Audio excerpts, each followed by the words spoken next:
কাজী অফিসে বসে আছে ভোলা ভালা ক্যাবলা মতো দেখতে একটা ছেলে।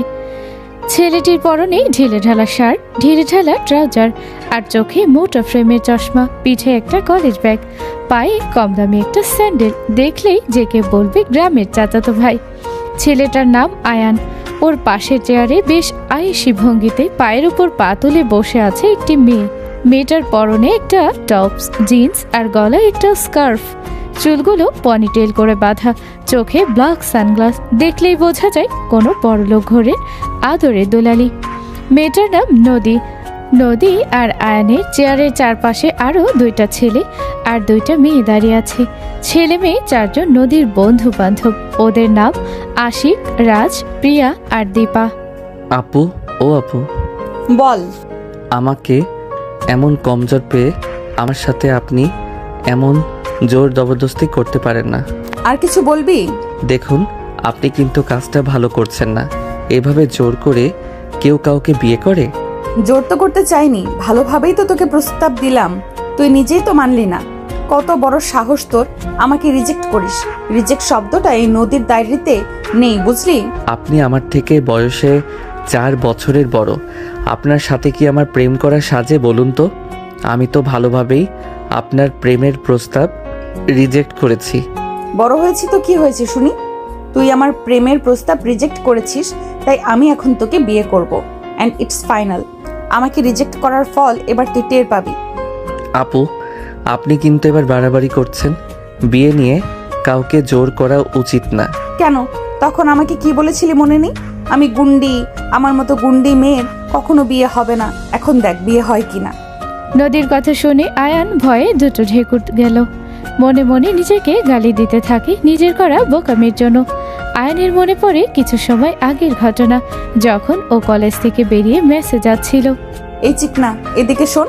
খবরদার আয়ান, ওই মেয়ের ডাকে সাড়া দেওয়া তো দূরের কথা, ওর দিকে তাকাবিও না, কেননা কোনো না কোনো ফাইলেও ফেলে দেবে তোকে। ধুর, তুই যে কি বলিস না।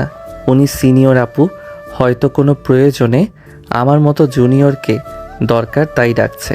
প্রয়োজন না, ঘোড়ার ডিম। তুই চিনিস না ওই মেয়েকে, বড়লোক বাপের বিগড়ে যাওয়া গুন্ডি মেয়ে। এই চিকনি চামেলি, তোকে যে ডাকছি শুনতে পাচ্ছিস না নাকি? আমাকে কিছু বলছেন? হ্যাঁ, তোকেই বলছি। জি বলুন। দেখ, আমি কথাও তো পেঁচাতে পছন্দ করি না। তোকে আমি অনেকদিন ধরে দেখছি, তোকে আমার ভালো লাগে। আজকে থেকে আমার বয়ফ্রেন্ড হয়ে যা। ছি ছি, এসব কি বলেন আপনি আপু? আপনি আমার থেকে 4 বছরের বড়। আমি কিভাবে আপনার বয়ফ্রেন্ড হব? তা আমি জানি না। তোকে আমার পছন্দ হয়েছে মানে তোকে আমার সাথে প্রেম করতেই হবে। বললেই হয়ে গেল নাকি? প্রেম কি হাতের মোয়া নাকি? আপনি আমার বড়, আপনার সাথে প্রেম অসম্ভব। আমার কাছে অসম্ভব বলে কিছুই নেই। আমি যখন বলেছি তোকে আমার সাথে প্রেম করতে হবে মানে করতে হবে। রিজেকশন জিনিসটা আমার একদম পছন্দ না, বুঝলি? তাই ভুলেও আমাকে রিজেক্ট করার দুঃসাহস দেখাস না, ফল ভালো হবে না। তো আপনি কি এখন জোর করে প্রেম করবেন নাকি? আজব। দরকার পড়লে তাই করব। দেখুন আপু, এসব গুন্ডামি বাদ দেন। এসবের জন্য প্রেম তো দূর, দেখবেন আপনার কখনো বিয়েও হবে না। কি বললি তুই? তোর এত সাহস, তুই আমাকে গুন্ডি বলিস আর বলিস আমার বিয়ে হবে না? এই আমার বিয়ে হবে কিনা দেখবি তুই? বল, দেখবি? না মানে আমি ওইভাবে বলতে চাইনি। বলতে চাসনি কিন্তু বলেছিস তো। এবার আমি তোকে দেখাবো আমার বিয়ে হয় কিনা। বিয়ে তো আমার হবেই, তোর সাথে প্রেম না, এবার আমার বিয়ে হবে তোর সাথে। চল কাজী অফিসে চল। মগের মূল্যক নাকি? আমি কোথাও যাব না। তুই যাবি, তোর ঘাড়ও যাবে। চল বলছি। না, যাব না। তাহলে তোকে তুলে নিয়ে যাব। এই আশিক, রাজ, এটাকে কোলে তুলে নিয়ে আমার গাড়িতে বসা। দেখিস যেন পালাতে না পারে। আর প্রিয়া আর দীপাকে কল দিয়ে কাজী অফিসে আসতে বল, ওরা বিয়ের সাক্ষী দেবে। নদীর কথা মতো আশিক আর রাজ মিলে আয়ানকে জোর করে গাড়িতে তোলে। আয়নের বন্ধু রাফি অবস্থা বেগতিক দেখে সেখান থেকে কেটে পড়ে। আয়নকে নিয়ে ওরা সোজা কাজী অফিসে এসে পৌঁছায়। কাজী অফিসের বাইরে প্রিয়া আর দীপা আগে থেকে ওদের জন্য অপেক্ষা করছিল। তারপর ওরা এখন কাজের সামনে বসে আছে। আয়ান এসব ভাবনাতেই ডুবেছিল। তখনই নদী ওর মুখের সামনে তুড়ি বাজিয়ে বলে, কিরে, তুই কি বিয়ের আগেই বাসরের কল্পনা শুরু করে দিয়েছিস? নদীর কথা শুনে বাকিরা জোরে হেসে দেয়। দেখুন আপু, আমি যদি কোনো ভুল করে থাকি তাহলে সরি। আমাকে ক্ষমা করে দিন, কিন্তু প্লিজ আমার এত বড় ক্ষতি করবেন না। তুই তো এমনভাবে বলছিস মনে হচ্ছে আমি তোকে ধর্ষণ করছি। ছি ছি, এমন কোথায় বললাম? দেখুন, বিয়ে অনেক বড় একটা ব্যাপার, জোর করে এটা হয় না। আমি আপনার সাথে বেয়াদবি করেছি, তার জন্য আমি দুঃখিত। আপনি যা করতে বলবেন আমি তাই করব, কিন্তু তাও এমন একটা কাজ করবেন না দয়া করে।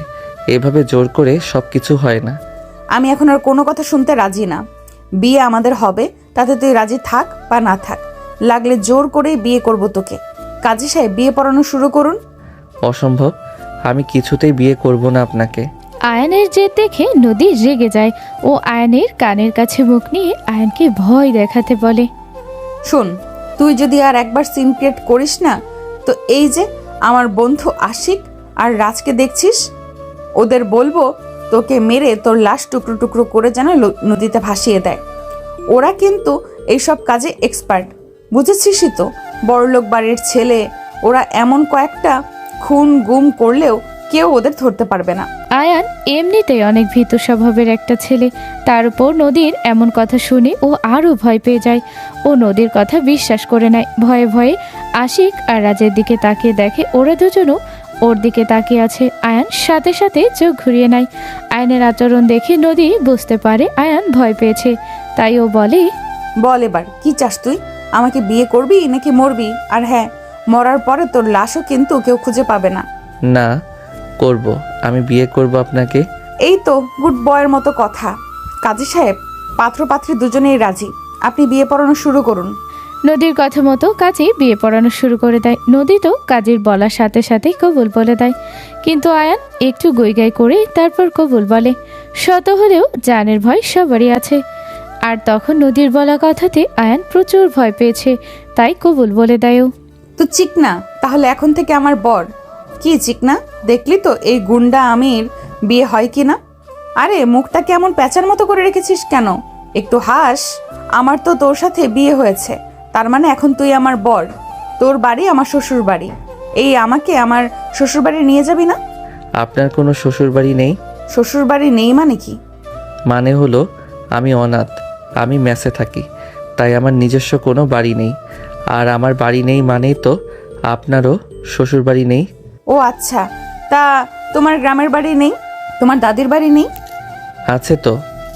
আমার আব্বু আম্মু বেঁচে থাকতে কোথায় থাকতো? শহরে ভাড়া থাকতো? না, গ্রামে আমার দাদা বাড়ি থাকতো। আমার আব্বু আম্মু আমি অনেক ছোট থাকতে মারা গেছে, তারপর আমি আমাদের সেই ঘরে থাকতাম। কাকাদের সাথে জমির কাজ করে দিতাম, ওরা আমাকে তার বিনিময়ে খাবার দিত। তারপর তো পড়ালেখার জন্য শহরে চলে আসলাম, আর এখন টিউশনি করে নিজের খরচ চালাই, আর একটা মেসে থাকি।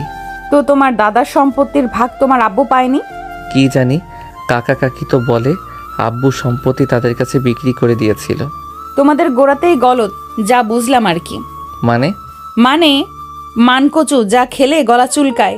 আচ্ছা শোনো, তুমি যেহেতু আমার বর, আমি যতই তোমার বয়সে বড় হই না কেন, এখন থেকে তোমাকে আর তুই তুকারি করবো না, বিশেষ করে মানুষের সামনে তো না, এটা খারাপ দেখা যায়। যাক, তাহলে একটু সুবুদ্ধি হয়েছে। কিছু বললে? কই না তো। তুমি এখন থেকে আর মেসে থাকবে না। তাহলে কি রাস্তায় থাকবো? কথা শেষ করার আগে এত পকর পকর করো কেন? আগে আমাকে পুরো কথা তো শেষ করতে দাও। আচ্ছা বলুন, মেসে থাকবো না তো কোথায় থাকবো আমি? তোমার শ্বশুর বাড়িতে, মানে আমার বাড়িতে। আমার হয়তো শ্বশুর বাড়ি নেই, কিন্তু তোমার তো আছে। শ্বশুর বাড়ি ছেড়ে তুমি কেন মেসে কষ্ট করে থাকবে? না না, তা হয় না। লোকে বলবে আমি শ্বশুর বাড়িতেই ঘর জামাই থাকছি। লোকে বাল বলবে, কে কি বললো না বললো তাতে তোমার এত কি? হ্যাঁ, আসুক না কেউ কিছু বলতে, তারপর মজা বুঝিয়ে দেবো একদম। এসব কেমন ভাষা? হ্যাঁ, আপনি গালি দিলেন কেন? কোথায় গালি দিলাম? ওই যে বাল বললেন, ওটাও তো একটা গালি। হ্যাঁ, তো কি হয়েছে? আমি এমনই, বুঝলে। এখন চলো আমার সাথে। কোথায়? আমার বাড়ি আর তোমার শ্বশুর বাড়ি। আচ্ছা চলুন। কাজী অফিস থেকে বেরিয়ে নদী নিজের পার্সোনাল কারে ওঠে আয়ানকে নিয়ে। আশিক, রাজ, প্রিয়া আর দীপাকে বাই বলে ও কার স্টার্ট দিয়ে নিজের বাড়িতে যায়।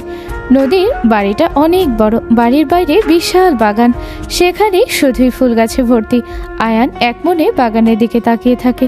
ফুল গাছের পাশে একটা দোলনা আর বিপরীত পাশে সুইমিং পুল। আয়ান মুগ্ধ হয়ে চারপাশ দেখতে থাকে। এত সুন্দর বাড়ি ও আগে কখনো দেখেনি। আয়ানকে নিয়ে বাড়ির ভিতরে প্রবেশ করতে একজন মিডিয়াম বয়সের মহিলা ওদের সামনে এসে দাঁড়ায়। মহিলাটি আয়ানকে দেখতে থাকে। মহিলার পরনে ভারী জামদানি শাড়ি আর গলায় মোটা মোটা স্বর্ণের গয়না, মুখে এক গাদা মেকআপ ঠাসা। মহিলাটি নদীর সৎমা হয় সম্পর্কে। এইভাবে হা করে ওর দিকে তাকিয়েছেন কেন? মুখটা বন্ধ করুন, নয়তো মাছি যাবে। এই ছেলেটা কে? সেটা আমি আপনাকে বলতে বাধ্য নই। নদী মহিলাটিকে সম্পূর্ণভাবে ইগনোর করে আয়নের হাত ধরে ওকে নিয়ে বাড়ির ভিতরে ঢুকে যায়। দাদি, বড় মা কোথায় তোমরা? তাড়াতাড়ি এসো, তোমাদের জন্য সারপ্রাইজ নিয়ে এসেছি আমি। নদীর চিৎকার শুনে রান্নাঘর থেকে ওর মায়ের বয়সী আরেকজন মহিলা বেরিয়ে আসে। তার কিছু সময় পরে সিঁড়ির পাশের একটা রুম থেকে একজন বৃদ্ধা বেরিয়ে আসে। কি রে মেয়ে, এমন ভাবে চেঁচামেচি করছিস কেন? কেউ মারলো টারলো নাকি? বুড়ি, সবার আগে তো তোমার সিরিয়াল। তুমি কবে টপকাবে বলো তো? আমার দাদাটা তোমার জন্য সেই কবে থেকে অপেক্ষা করছে, আর তুমি বুড়ি যাওয়ার নামই নিচ্ছ না। ছি ছি নদী, এসব কেমন কথাবার্তা? দাদিকে কেউ এভাবে বলে? হয়েছে তো বেয়াদবের এক শেষ। ওর থেকে ভালো কিছু আশা করো কিভাবে ভাবি? এই আপনাকে কেউ আমাদের ভেতরে নাক গলাতে বলেছে? সব সময় যে পড়ে আমাদের ভেতরে কথা বলতে আসেন কেন? হ্যাঁ, আর আমার দাদিকে আমি যা খুশি বলবো সেটা আমার আর আমার দাদির ব্যাপার। আপনাকে এইসব নিয়ে মাথা ঘামাতে হবে না। বরং এই মহিলাকে বলে দাও আমার কোনো ব্যাপারে যেন নাক না গলায়। এত বলি তাও লজ্জা হয় না। আহা থাক না মা, চুপ কর। ছোট বউ, তুমি ওর ব্যাপারে কোনো কথা বলবে না। ওর জন্য ওর বাবা কাকা, আমি, ওর দাদি আছি। ওর ভালো মন্দ আমরাই বুঝে নিব। আচ্ছা এবার বলতো, এত হইচই করে ডাকলি কেন? কি সারপ্রাইজ আছে রে? আর এই ছেলেটাই বা কে? তোমার দেওর মানে আমার সো কল্ড বাবা তো আমার বিয়ে দেওয়ার জন্য উঠে পড়ে লেগেছিল। তাই তাকে নিশ্চিত করতে আমি এই ছেলেটা মানে আয়ানকে বিয়ে করেছি। ও তোমাদের জামাই। যাক, এতদিনে একটা কাজের কাজ করলি। তার নাচ জামাই কিন্তু আমার দেখতে বেশ ভালোই। তোর দাদার কাছে আমার আর যাওয়া হবে না বুঝলি। এমন সুন্দর নাচ জামাই রেখে ওই বুড়োর কাছে কে যাবে? অমনি আমার ভোলা ভালা বরটার দিকে নজর দেওয়া হয়ে গেছে, তাই না? শোনো বুড়ি, এক পা তো কবরে, এখন একটু ভালো হও বুঝলে। আমার জামাইয়ের ভাগ আমি কাউকে দেব না। তোমার দাদি আর নাতনিকে পারো বটে। ছেলেটা নতুন এসেছে আমাদের বাড়িতে, কোথায় তাকে কিভাবে আপ্যায়ন করবে সে চিন্তা করবে, তা না নিজেরাই আর কি করে বেড়াচ্ছ। আর এই মেয়ে, তুই আমাকে আগে থেকে বলবি না যে বিয়ে করে জামাই নিয়ে আসবি? এখন আমি ওকে আপ্যায়ন করি কিভাবে বলতো এই সময়? আর আপ্যায়ন, ছেলেটাকে দেখতেই তো কেমন ছোট লোক লাগছে। তার উপর কাউকে কিছু না জানিয়ে বিয়ে করলো। আমি জানতাম এই মেয়ে একদিন এই বাড়ির মান সম্মান সব ডুবাবে। কোথায় আমার ভাইয়ের ছেলে আর কোথায় এই ছেলে? একটা ছোট লোককে বিয়ে করে নিয়ে এসেছে। এই ছেলে, তুমি এখনো দাঁড়িয়ে আছো কেন? বের হও এই বাড়ি থেকে। বড় লোকের মেয়ে দেখে তাকে ভুলিয়ে ভালিয়ে বিয়ে করে নিলে, তাই না? নদীর সৎ মায়ের কথা শুনে আয়ান মাথা নিচু করে ফেলে। দাদি আর বড় মায়ের আচরণে ও ভেবেছিল এ বাড়ির সবাই ওকে আপন করে নেবে, কিন্তু নদীর সৎ মায়ের আচরণে ও অনেক কষ্ট পায়। কি হলো, এখনো দাঁড়িয়ে আছো যে? তোমাকে আমি বের হতে বললাম না? এই কথা বলে নদীর সৎ মা আয়নের হাত ধরে ওকে বের করে দিতে যায়। তখনই নদী এসে ওনার হাত থেকে আয়নের হাত ছাড়িয়ে নেয়। আয়নের সাথে এমন ব্যবহার করায় নদী প্রচুর রেগে যায়। ও বলে, আপনার সাহস কিভাবে হয় আমার বরকে এসব বলার? ওকে ছোট লোক বলার আপনি কে? ওকে এই বাড়ি থেকে বেরিয়ে যেতে বলার আপনি কে? আপনি এই অধিকার কে দিয়েছে? ভুলে গেছেন এই বাড়িটা আমার মায়ের সম্পত্তি? আমার বাড়িতে দাঁড়িয়ে আমার বরকে বেরিয়ে যেতে বলেন? আপনার তো সাহস কম না? খবরদার, আর কখনো আমার বরকে একটা উল্টাপাল্টা কথা বললে আমি আপনাকে আমার এই বাড়ি থেকে বের করে দিব। তাই নিজের আচরণ আর জবান ঠিক করুন, না হলে এই বাড়ি ছাড়ার জন্য তৈরি থাকুন। আর কি বললেন? আপনার ভাই এই ছেলেকে বিয়ে করব আমি? ওর মতো একটা মেয়েবাজ রেপিস্ট নেশাখোরকে বিয়ে করব আমি? আপনি ভাবলেন কিভাবে? হ্যাঁ, ওকে তো আমি আমার জুতো পরিষ্কার করার জন্যও রাখবো না। বিয়ে তো অনেক দূর, এরপর থেকে নিজের মুখটাকে একটু সামলে রাখবেন। আমার সামনে এমন কিছু বলেন না যাতে করে আমি বাধ্য হই আপনাকে এই বাড়ি থেকে বের করে দিতে। শুধুমাত্র আমার সো কল্ড বাবার বিয়ে করা বউ আপনি, তাই আপনাকে সহ্য করছি। কিন্তু আপনি আপনার সীমা অতিক্রম করলে আপনাকে এই বাড়ি থেকে বের করতে আমি 1 সেকেন্ডও টাইম নেব না। Mind it. তোমাকে সবসময় নদীর ব্যাপারে কথা বলতে কে বলে? হ্যাঁ, এখন শান্তি হলো তো? ভালো খাচ্ছো পড়ছো, সেগুলো নিয়ে খুশি থাকো না। ওর ব্যাপারে কেন কথা বলতে যাও বাবু? এ নদী, দুপুর তো প্রায় হয়ে এলো, নতুন জামাইকে তো আর যাতা খেতে দিতে পারি না। এখানে দাঁড়িয়ে থাকলে আমার সময় নষ্ট হবে। তুই ওকে নিয়ে তোর ঘরে যা, আমি বুয়াকে দিয়ে নাস্তা পাঠাচ্ছি, আর রান্না বান্নাও তো করতে হবে। আরে রিল্যাক্স বড় মা, ওকে আপ্যায়ন তুমি পরেও করতে পারবে। ও এখন থেকে এখানেই থাকবে। এখানে থাকবে মানে? ওর বাবা মা কেউ নেই, গ্রামের বাড়ি আছে, কিন্তু সবকিছু ওর কাকার দখলে। ও এখানে মেসে থাকতো আর টিউশনি করে নিজের খরচ চালাতো। এখন আমার বরকে তো আর আমি মেসে থাকতে দিতে পারি না, তাই না? তাই এখন থেকে ও এখানে এই বাড়িতেই থাকবে। এসব আসলে বাহানা, বুঝলে বড় বউ? এই মেয়ে আসলে আমাদের ঘাট থেকে নামতে চায় না, এটাই হলো বড় কথা। বুড়ি, তুমি আগে ঘাট থেকে নামো তো। শালা মরার নামই নেয় না, শুধু সারাক্ষণ আমার পেছনে লাগার ধান্দা। দাঁড়াও দাদা, আমার স্বপ্নে আসলে বলবো, খুব তাড়াতাড়ি যেন তোমাকে নিয়ে যায়। হয়েছে, থামো তো তোমরা। নদী, তুই জামাইকে নিয়ে ঘরে যা, আমি রান্নাঘরে যাই, আমার অনেক কাজ বাকি। নদী আয়ানকে নিয়ে দোতলায় উঠতে থাকে। যাওয়ার আগে পিছনে ফিরে একবার ওর দাদিকে মুখ ভেঙায়। ওর দাদি ওর কাণ্ড দেখে হাসে। নদীর বাবারা দুই ভাই। নদীর বাবা ছোট। এই বাড়িটা নদীর মায়ের ছিল। নদীর মা অনেক বড়লোক বাড়ির একমাত্র মেয়ে ছিল। নদীর নানা মারা যাওয়ার আগে এই বাড়ি নদীর মায়ের নামে লিখে দিয়ে যায়। নদী হওয়ার পরে ওর মা এই বাড়ি ওর নামে লিখে দেয়। নদী যখন ক্লাস 5-এ পড়ে তখন ওর মা ক্যান্সারে আক্রান্ত হয়ে মারা যায়। তারপর থেকে ওর বড় মা আর দাদি ওকে মানুষ করেছে। ওর বড় মা ওকে মায়ের মতো আদর দিয়ে বড় করেন। দাদির সাথে ওর সম্পর্কটা কি ছাড়ার, এমনিতে দুজন দুজনকে খুবই ভালোবাসে। নদী যখন টেনে পড়ে তখন ওর বাবা দ্বিতীয় বিয়ে করে। প্রথম নদী বিয়েটা মানলেও কিছুদিন পরে বুঝতে পারে এই মহিলা ওকে দেখতে পারে না। ওর বড় মা আর দাদির আড়ালে ওর সাথে খারাপ আচরণ করত, ওকে মারতো, হাত মুচড়ে ধরতো। নদী এসব ওর বাবাকে জানালেও উনি ওর কথা বিশ্বাস না করে ওর সৎ মায়ের কথা বিশ্বাস করতেন। তখন থেকেই বাবার সাথেই নদীর একটা মান অভিমানের সম্পর্ক। দুজনের ভিতরে দূরত্ব সৃষ্টি হয়ে যায়। প্রয়োজন ছাড়া কেউ কারোর সাথে কথা বলে না। নদীর বাবা বিজনেসের জন্য ব্যস্ত থাকেন সব সময়, তাই উনি নদীকে তেমন সময় দিতে পারেন না। আর নদী তো অভিমান করে ওর বাবার সাথে কথা বলে না। নদী আয়নকে নিয়ে নিজের রুমে আসে। ওর রুমটা খুব গোছালো। রুমের রং থেকে শুরু করে আসবাবপত্র সব কিছুই রঙই কালো। কি চিকনা, তোমার বউয়ের রুম পছন্দ হয়েছে তোমার? হ্যাঁ হয়েছে। শোনো, নিচে আমি যাকে বড় মা বললাম উনি আমার বাবার বড় ভাই, মানে আমার বড় বাবার বউ। আর ওই বুড়িটা হলো আমার দাদি। এরা দুইজন আমাকে অনেক ভালোবাসে, বুঝলে? সেই ছোট থেকে আমাকে আগলে রেখেছে। আর যে কটকটি মহিলাকে দেখলে উনি আমার বাবার দ্বিতীয় বউ। কটকটি মানে? আরে দেখো নাই, বাসার ভেতরেও কেমন কটকটির মতো সেজে থাকে, দেখতেও কটকটি, মনটাও কটকটির মতো শয়তানি দিয়ে ভরা। যাই হোক, ওনার কথায় মাইন্ড করার দরকার নেই। এই বাড়িটা আমার, তাই উনি কি বললো না বললো সেই সব নিয়ে একদম ভাববে না। আর এরপর কখনো তোমাকে কিছু বললে আমাকে জানাবে। ওনার 14 গোষ্ঠীর জ্যৈষ্ঠী পুজো পড়াবো একদম। আপনি এমন কেন? কেমন? এই যে বাইরে থেকে দেখান কত রাগী গুন্ডা টাইপ, আসলে মন থেকে কত নরম। বাবা, জামাই তো দেখি আমার প্রশংসা করে। আর প্রেমে টেমে পড়লে নাকি? না না, কি যে বলেন, আমার দ্বারা প্রেম সম্ভব না। কেন সম্ভব না? মেয়েদের দেখলে আমার শরম করে। তা আমাকে দেখে শরম করছে না? করছে, কিন্তু আপনি তো আমার বউ, তাই একটু কম করছে। তুমি আসলেই একটা ভ্যাবলাকান্ত, বুঝলে? আচ্ছা, তোমার গ্রামের বাড়িতে আত্মীয় কে কে আছে? আমার কাকা কাকি, কাকাতো ভাই দীপু আর কাকাতো বোন দিয়া। দীপু ভাইয়া আমার থেকে 5 বছরের বড়, আর দিয়া আমার 2 বছরের ছোট। শোনো, শ্বশুর শাশুড়ি না থাক, কাকা শ্বশুর কাকি শাশুড়ি তো আছে। আমি তো কালকে তোমার গ্রামের বাড়িতে যাব। কি দরকার ওখানে যাওয়ার? ওরা কেউ ভালো না। ভালো কি খারাপ সেটা পরে দেখব, আগে যাই তো। তার আগে বিকেলে শপিংয়ে যেতে হবে। তোমার জন্য জামা কাপড়, প্রয়োজনীয় জিনিসপত্র কিনতে হবে। এখন তুমি শুধু হাত মুখ ধুয়ে এসো, গোসল একেবারে শপিং থেকে এসে করো। আচ্ছা ঠিক আছে আপু। আপু? এই আপু মানে কি? হ্যাঁ, ভুলে গেছো আমি এখন তোমার কি লাগি? Sorry mistake. ঠিক আছে বউ। এই তো গুড বয়, যাও ফ্রেশ হয়ে এসো, খেতে হবে তো।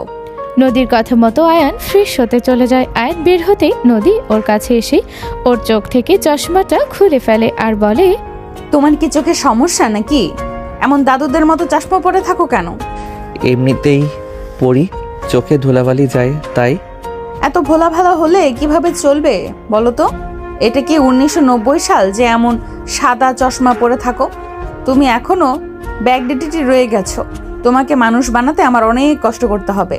কথা বলতে বলতে নদী খেয়াল করে আয়নের ঠোঁটের পাশে ছোট্ট একটা তিল। তিলটা দেখে নদী চুপ করে সেই তিলের উপরে একটা চুমু খায়। তিলটা আয়নের ঠোঁটের একদম কাছে হয়, চুমুটা আয়নের ঠোঁটে লাগে। আয়ন সাথে সাথে চোখ বড় বড় করে নদীর দিকে তাকায়। ভোলা ভোলা ছেলের সিনিয়র গুন্ডি বউ। এভাবে তাকিয়ে আছো কেন? চোখ তো খুলে চলে আসবে। আপনি এটা কি করলেন? কি আবার করলাম? চুমু খেলাম। কেন একটাতে হয়নি? আরেকটা দেবো? ছি ছি, লজ্জা শরম কিছু নাই নাকি? একটা ছেলেকে এভাবে চুমু খেয়ে নিলেন। বর আমার, ঠোঁট আমার বরের, তাতে আমি চুমু খাবো, এতে আবার লজ্জার কি আছে? আমার যখন মন চাইবে আমি চুমু খাবো। শুধু চুমু না, আরো অনেক কিছু করতে পারি। ডেমো দেখবে নাকি? না না, আমি কিছু দেখতে চাই না। আপনি যান, গোসল করতে যান। আহারে আমার লজ্জাবতী জামাই রে, তুমি এত সুইট কেন? হ্যাঁ, মন চাই একদম খেয়ে ফেলি। যাই হোক, থাকো তুমি, আমি গোসল থেকে আসলে আমরা খেতে যাব। কথাটা বলে নদী গোসল করতে চলে যায়। বাসায় সাধারণত নদী লং গেঞ্জি আর প্লাজো পরে, সাথে ওড়না। নদী গোসলে যেতে আয়ান আয়নার সামনে গিয়ে নিজের ঠোঁটের উপর হাত রাখে। একটু আগের ঘটনা মনে করে ও মুচকি হাসতে থাকে। কিছু সময় পরে নদী গোসল থেকে বেরিয়ে আসে। নদীর আসার শব্দ শুনে আয়ান আয়নার সামনে থেকে সরে যায়। নিজের ঠোঁট থেকে হাত সরিয়ে আবারও গম্ভীর হয়ে যায়। নদী এসে হাতে পায়ে লোশন মাখে, তারপর মুখে ময়শ্চারাইজার মাখে। এইদিকে আসো। নয়, আসবো না। আসবো না মানে কি? আমি কি বাঘ না ভাল্লুক যে তুমি কাছে আসলে তোমাকে খেয়ে ফেলবো? আপনি তার থেকেও ভয়ানক। আবার কখন আমার ইজ্জতের দিকে হাত বাড়ান? আপনাকে আমি বিশ্বাস করি না। যা বলবেন দূর থেকেই বলেন।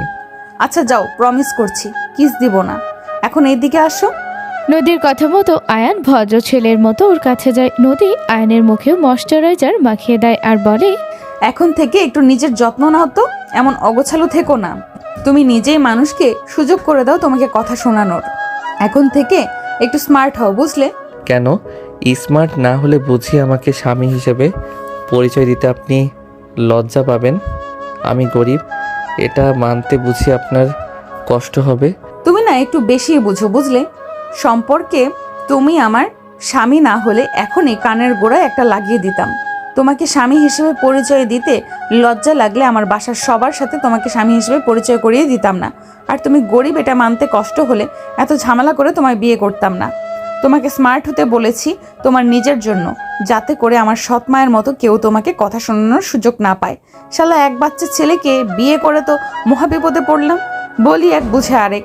বিয়ে করেছি কোথায় বাচ্চা নিয়ে, নিজের বাচ্চাকে পালবো তা না, এখন দেখছি এই বাচ্চাকে পেলে পুষে আগে বড় করতে হবে। এরপর থেকে বেশি বুঝলে তোমার খবর আছে। এখন খেতে চলো। কথাগুলো বলে নদী রুম থেকে বেরিয়ে যায় খাওয়ার জন্য। আয়ানও ওর পিছু পিছু যায়। নদী আর আয়ান গিয়ে ডাইনিংয়ে পাশাপাশি দুইটা চেয়ারে বসে। ডাইনিং আগে থেকে বড় মা, দাদি, নদীর সৎ মা আর নদীর সৎ বোন রিয়া ছিল। রিয়া এবার ক্লাস 10-এ পড়ে। বয়সে ছোট হলে কি হবে, এই মেয়ে অনেক পাকা। এই বয়সে যে কতগুলো প্রেম করে বেড়ায় তার কোনো ঠিক নেই। রিয়ার মুখেও এক গাদা মেকআপ আর ঠোঁটে টকটকে লাল কালারের লিপস্টিক দেওয়া। রিয়া এমনিতে দেখতে খুবই সুন্দর, তারপরেও মুখে এরকম মেকআপের প্রলেপ লাগিয়ে রাখে সবসময়। যেমন মা তার ঠিক তেমন মেয়ে। আয়ানকে দেখে রিয়া হা করে ওর দিকে তাকিয়ে থাকে, যেটা আয়ান খেয়াল না করলেও নদীর চোখে পড়ে। নদী মনে মনে রিয়াকে গালি দিতে থাকে। আয়ান যেহেতু নতুন জামাই, তাই ওর জন্য বড় মা অনেক আয়োজন করেছেন। পোলাও, আস্ত মুরগির রোস্ট, আস্ত রুই মাছের বারবিকিউ, চিংড়ি মাছের মালাইকারি, ইলিশ মাছ ভাজা, গরুর মাংস, খাসির মাংস, আরও অনেক কিছু। পুরো টেবিল জুড়ে আছে নানা রকমের খাবার। বড় মা আস্ত মুরগির রোস্ট আয়ানের সামনে দিতে যাবে, তখনই নদীর সৎমা রোস্টের প্লেটটা টেনে নিজের দিকে নিতে চায়, কিন্তু বড় মা সেটা আটকে দেয় আর বলে, তোমার সামনে ওই প্লেটেও তো রোস্ট রাখা আছে, সেখান থেকে নাও, এটাই হাত দিচ্ছ কেন? আমি ওই আস্ত রোস্টটাই খাবো। আজ তো রোস্ট খেতে চাইলে পরে বুয়াকে দিয়ে রান্না করিয়ে তারপর খেও। এটা আয়নের জন্য করা হয়েছে। ওর জন্য আবার আস্ত রোস্ট করার কি দরকার ছিল? এমনি রোস্টই কোনোদিন চোখে দেখেছি কিনা সন্দেহ আছে, তার আবার আস্ত মুরগির রোস্ট। সে তো আমার বাবার সাথে বিয়ে হওয়ার আগে আপনি নিজেও কোনোদিনও রোজ চোখে দেখেন নাই। নিজের অতীত ভুলে গেছেন নাকি? মনে করাবো আপনাকে আপনার অতীত। নদী, তুমি কিন্তু আমাকে অপমান করছো। ও বাবা, আপনার মান আছে নাকি যে আমি অপমান করব? মান থাকলে অন্তত বারবার বারণ করা সত্ত্বেও আমার বা আমার বরের বিষয়ে নাক গলাতে আসতেন না। দেখেছেন ভাবি, এই মেয়ে আমার সাথে কেমন বেয়াদবি করছে। বড় বউ কি দেখবে? শুরুটা তো তুমিই করেছো। সব কিছুতে তোমার এত বেশি বোঝা লাগে কেন? হ্যাঁ, ও এ বাড়ির জামাই, ওকে তুমি এভাবে বলো কোন সাহসে? তোমার কি কোনো কাণ্ডজ্ঞান নেই নাকি? আম্মা, আপনিও? আমি কি ভুল কিছু বলেছি? আপনিই বলুন তো। ওর মতো ছেলের জন্য এত এলাহি আয়োজন করার কি কোনো দরকার ছিল? একটু পোলাও আর মুরগির মাংস রান্না করলেই হয়ে যেত। না, হতো না। এই বাড়ির বড় জামাই তুমি, হয়তো এ বাড়ির জামাই আদর দেখোনি, কিছু মনে করো না। কিন্তু আমিও নদীর মতো বলতে বাধ্য হচ্ছি, তুমি যে পরিবার থেকে এসেছো তাতে তোমার কাছে এসব কিছু বেশি মনে হতে পারে। তোমাদের পরিবার তো আর জামাইকে এমন আদর আপ্যায়ন করার সামর্থ্য নেই, তাই না? কিন্তু এই বাড়িতে জামাইকে এভাবে আপ্যায়ন করা হয়। সময় স্বল্পতার জন্য আজ তো খাসি রান্না করা হয়নি, না হলে সেটাও করতাম। আসলে একটা কথা কি জানো তো, যে যেমন দেখে বড় হয়, তার সামনে বেশি কিছু হলে তার অবস্থা তোমার মতোই হয়। এখন তুমি এ বাড়ির বউ, তাই নিজের মেন্টালিটিটা পরিবর্তন করো। নদীর সৎমা খুব গরিব ঘরের মেয়ে ছিল। ওনার বাবা একজন রিক্সা চালক ছিলেন। অনেক গরিবীভাবে ওনাদের দিন কাটত। নদীর বাবা ওদের কষ্ট দেখে নদীর সৎমাকে বিয়ে করে আনেন। নিজের জালে নিজেই ফেসে যাওয়ায় নদীর সৎমায়ের মুখ অপমানে থমথমে হয়ে যায়। উনি খাবার টেবিল থেকে উঠে নিজের ঘরে চলে যান। ওনার যাওয়া দেখে কেউ ওনাকে আটকায় না। রিয়া অবশ্য একবার বলে, মাম্মি কই যাচ্ছ? আরে খাবারটা তো শেষ করে যাও। তোমার মাম্মির ইগো হার্ট হয়েছে, তাই না? খেয়ে চলে গেছে মনে হয়। তুমি নিজের খাবার শেষ করো। রিয়া আর কোনো কথা না বলে নিজের খাবার খেতে থাকে আর বারবার আর চোখে আয়নের দিকে তাকাতে থাকে। বড় মা আস্ত মুরগির রোস্টটা আয়নের সামনে রেখে বলে, নাও, খাওয়া শুরু করো। এত বড় রোস্ট আমি একা কিভাবে খাবো? আমি এমনিতেই বেশি খেতে পারি না। এত কিছুর আয়োজন করার দরকার ছিল না। দরকার ছিল কি ছিল না তা নিয়ে তোমার মাথা ঘামাতে হবে না। এখন খাওয়া শুরু করো তো। আমি সত্যি এত বড় রোস্ট খেতে পারবো না। আরে দুলা ভাই, আপনি এত প্যারা নিচ্ছেন কেন? আপনি না পারলে আমি তো আছি, আপনি শুরু করুন, আমি পিছে পিছে আছি। মানে হলো আপনি খাওয়া শুরু করুন, শেষ না করতে পারলে আমি বাকিটাই শেষ করব। কেন? তুমি কেন শেষ করবে? ওর যে একটা এত বড় জলজান্ত বউ আছে সেটা কি তোমার চোখে পড়ছে না নাকি? ওর এটো করা খাবার খেলে ওর বউ মানে আমি খাবো, তুমি কেন খেতে যাবে? আরে আপু, তুমিও না, আমি তো জাস্ট ফান করছিলাম। শালি হয়ে দুলা ভাইয়ের সাথে এতটুকু মজা তো করাই যায়, তাই না? বাই দ্য ওয়ে ভাইয়া, আপনি কিন্তু দেখতে অনেক কিউট। জি, ধন্যবাদ। রিয়ার গায়ে পড়ার স্বভাবের জন্য নদী আগে থেকে ওকে পছন্দ করতো না। এখন আয়নের প্রশংসা করায় আবার আয়নের ওকে ধন্যবাদ বলায় নদী খুব রেগে যায়। ওর রাগী চোখে আয়নের দিকে তাকায়। আয়ান ওর রাগের কারণ বুঝতে না পেরে বলদের মতো ওর দিকে তাকিয়ে থাকে।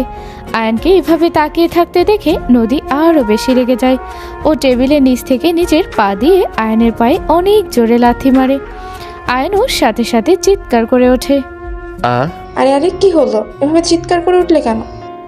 আরে হবে হয়তো মশা টশা কিছু, কি তাই না আয়ান? মশা? হ্যাঁ, মশা। অনেক বড় মশা লাথি মেরেছে, মানে কামড় দিয়েছে। ও আচ্ছা, নাও তুমি খাওয়া শুরু করো। জি।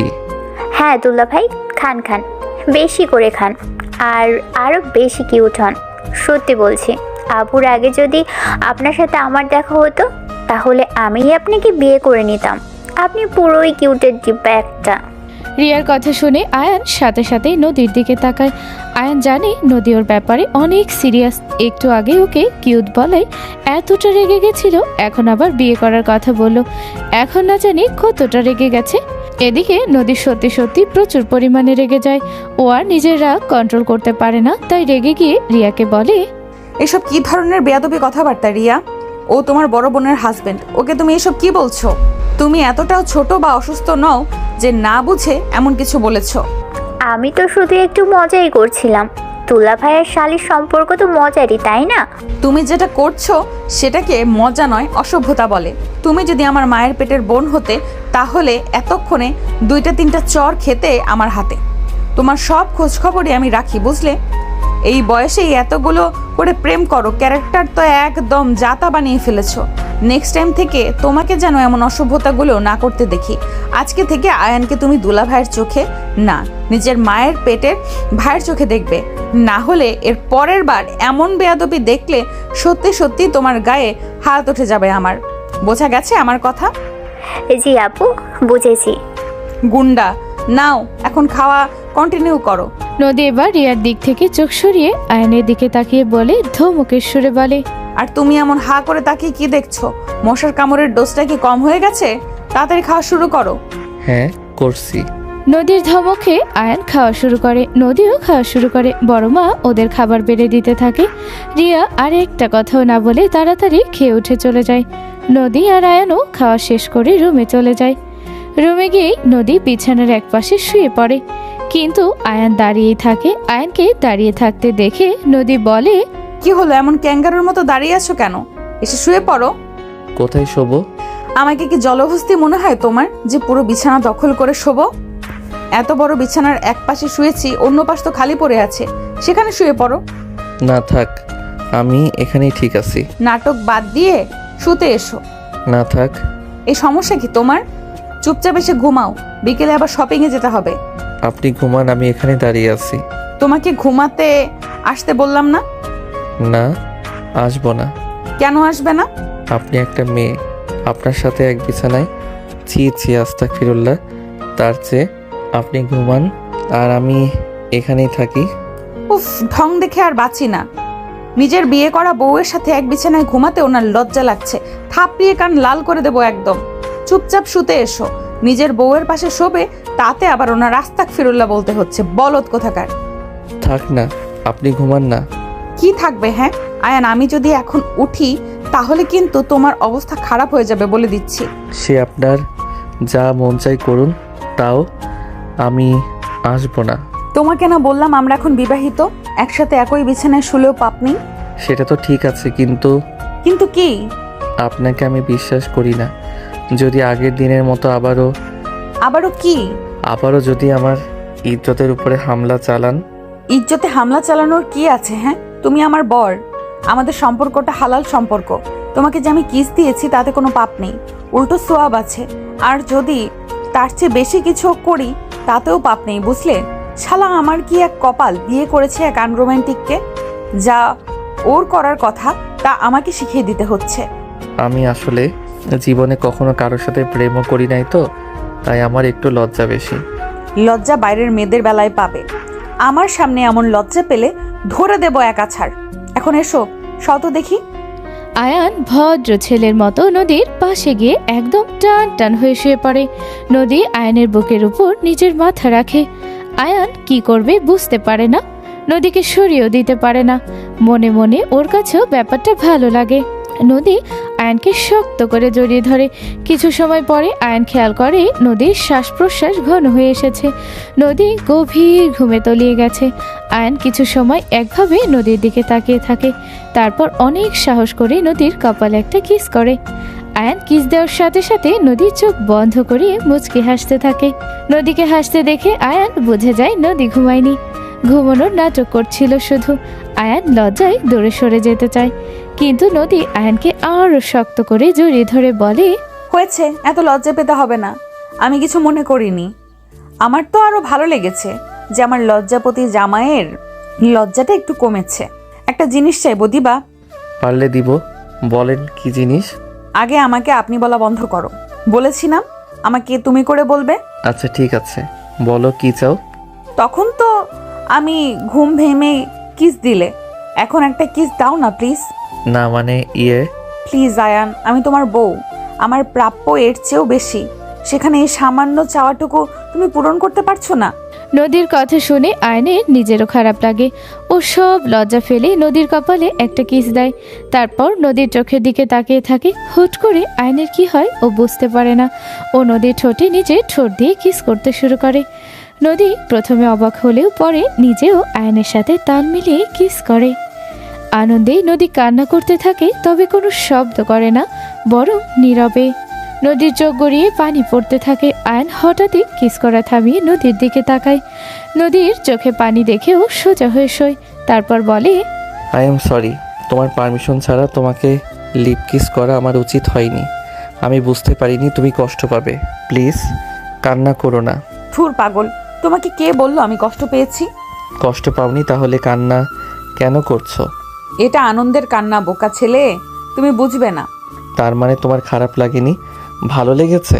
সব কিছু কি মুখে বলে দিতে হয় নাকি? কিছু জিনিস বুঝে নিতে হয়। কথাটা বলে নদী লজ্জায় মুখ অন্যদিকে ঘুরিয়ে নেয়। আয়ান যেহেতু একটু হাবাগোবা, তাই ও প্রথমে নদীর কথা বুঝতে পারে না, কিন্তু পরে যখন বুঝতে পারে তখন নদীকে নিজের দিকে ফিরিয়ে নেয়। নদী সবসময় মুখে পটর পটর করলেও আজকে লজ্জায় চোখ তুলে তাকাতে পারে না। আয়ান নদীকে নিজের কাছে টেনে নেয়। তারপর নদীর কপাল, গাল সব জায়গায় কিস করতে থাকে। নদীর লজ্জায় আয়নের বুকে মুখ লুকায়। আয়ন নদীকে আরো গভীরভাবে আদর করতে থাকে। নদীও আয়নের আদর উপভোগ করতে থাকে। ওরা হারিয়ে যায় ভালোবাসার এক অন্য জগতে। এবার হ্যাপি তো তুমি? জানি না। এই তুমি লজ্জা পাচ্ছ? তোমার মতো মেয়ে লজ্জা পাচ্ছে? তো পাবো না নাকি? হতে পারে আমি একটু রাগী, বদমেজাজি, গুন্ডি টাইপ, কিন্তু তার মানে তো এই না যে আমি লাজ লজ্জাহীন। আচ্ছা, একটা মজার কথা বলি। বলো। সবার হয় বাসর রাত, আর আমাদের হলো বাসর দিন। তুমি একটা মজার কথা শুনবে? বলো। আমার লজ্জাপতি জামাইয়ের লজ্জা কেটে গেছে। সে এখন খুব রোমান্টিক হয়ে গেছে। ভোলা ভালা ছেলের সিনিয়র গুন্ডি বউ। যা বাবা, নিজেই আনরোমান্টিক বলে বলে পাগল করে দিয়ে এখন নিজেই আবার এমন বলছে। ঠিক আছে, আমি তাহলে আবার আগের মতোই হয়ে যাব। আরে না, আমি তো মজা করছিলাম। চলো ফ্রেশ হয়ে নাও, তারপর শপিংয়ে যাব। দুজনে খুনসুটি করতে করতে উঠে ফ্রেশ হয়ে নেয়। তারপর শপিং মলে যায় শপিংয়ের জন্য। নদী আয়নকে অনেকগুলো শার্ট, টি শার্ট, প্যান্ট কিনে দেয়। সবগুলোই অনেক দামি আর মডার্ন। আয়ান প্রথমে নিতে চায় না, কিন্তু নদী জোর করেই কিনে দেয়। ড্রেস কেনা হলে নদী আয়নকে নিয়ে একটা জেন্টস সেলুনে ঢোকে। প্রথমে আয়নের হেয়ার স্টাইল চেঞ্জ করে। আয়ান এমনিতেই দেখতে অনেক সুন্দর, নতুন হেয়ার স্টাইল, এরপরে ওকে দেখতে আরও হ্যান্ডসাম লাগে। নদী আয়নকে কতগুলো সানগ্লাসও কিনে দেয়। তারপর একটা চেঞ্জিং রুমে ঢুকে আয়নের পরে থাকা জামা কাপড় চেঞ্জ করিয়ে নতুন কেনা একটা প্যান্ট আর একটা টি শার্ট পরায়। আয়নের সাদা গোল ফ্রেমের চশমা পাল্টে একটা ব্ল্যাক সানগ্লাস পরায়। নতুন লুকে আয়নকে দেখতে অনেক সুন্দর লাগছিল। নদী হা করে কিছু সময় আয়নের দিকে তাকিয়ে থেকে বলে, মাশাল্লাহ, আমার বরটাকে কত হ্যান্ডসাম লাগছে। তোমাকে তো কালো কালির ফোঁটা দিতে হবে, কেন? না হলে তো বাইরের পেতনিগুলো নজর দেবে, আর আমি থাকতে আমার বরের ওপর কারণ নজর লাগবে, সেটা তো হতে দেওয়া যায় না, তাই না? এইখানে পেতনি আছে নাকি? আছে তো, আশেপাশেই কতগুলো ঘুরছে। নদীর কথা শুনে আয়ান ভয় পেয়ে যায়।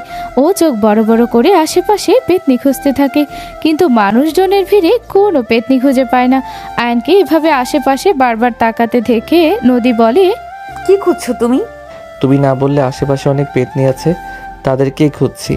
যদি ঘাড় মটকে দেয়? আরে পাগল, আমি তো ওই পেতনির কথা বলি নাই। আমি পেতনি বলতে মেয়েগুলোকে বুঝিয়েছি যারা তোমার দিকে তাকাবে। ও আচ্ছা, তো সেটা খুলে বলবে না?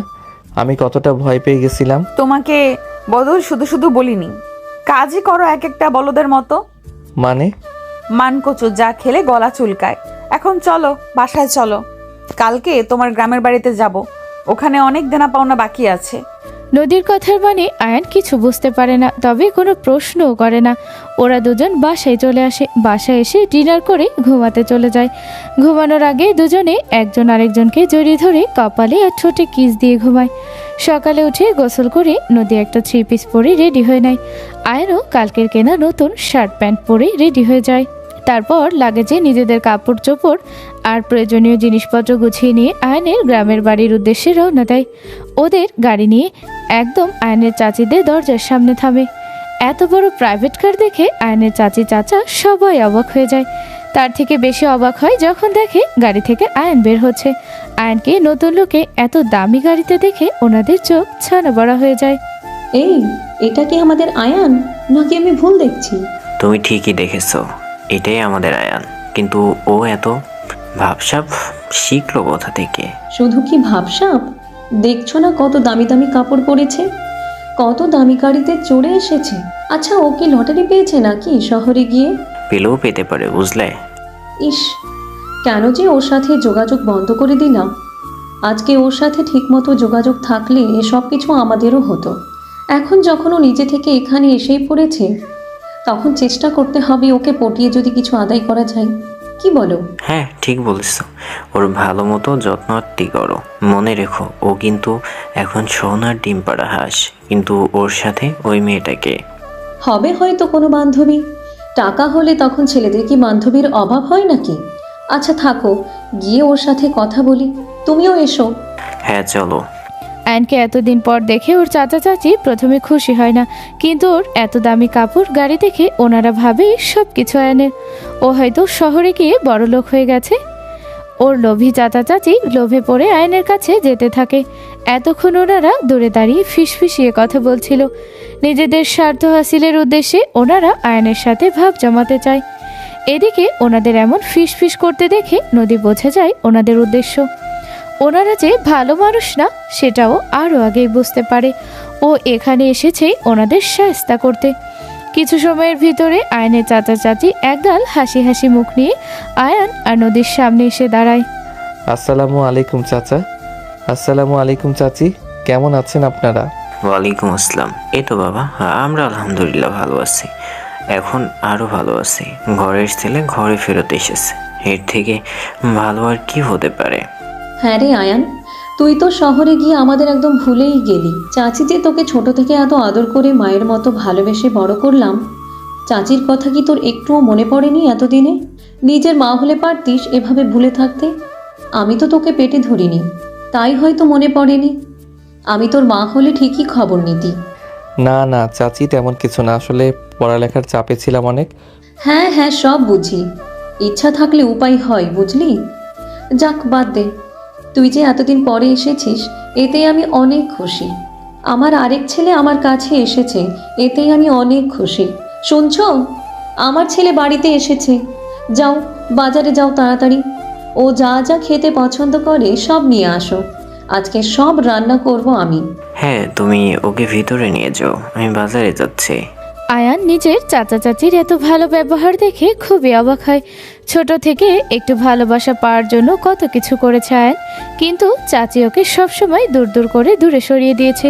সেই চাচি ওকে আজ নিজের ছেলে বলছে, আবার এত আদর করছে দেখে আয়ান অনেক খুশি হয়। ও মনে মনে ভাবতে থাকে ওর চাচা চাচি হয়তো ভালো হয়ে গেছে, ওনারা হয়তো ওকে সত্যিই ভালোবাসে। ও সরল মনে ওর চাচা চাচির অভিনয়কে সত্যি মনে করতে থাকে। নদী আয়নের চাচা চাচির ব্যবহার দেখে বুঝে যায় ওনারা নাটক করছে। চাচি এবার আয়নকে নদীর দিকে ইশারা করে জিজ্ঞেস করে, হ্যাঁ রে আয়ান, এই মেয়েটা কে তোর সাথে? ও হ্যাঁ, তোমাদের সাথে তো পরিচয় করিয়ে দেওয়া হয়নি। ও নদী তোমাদের বৌমা, মানে আমার বউ। গতকালকে আমরা বিয়ে করেছি।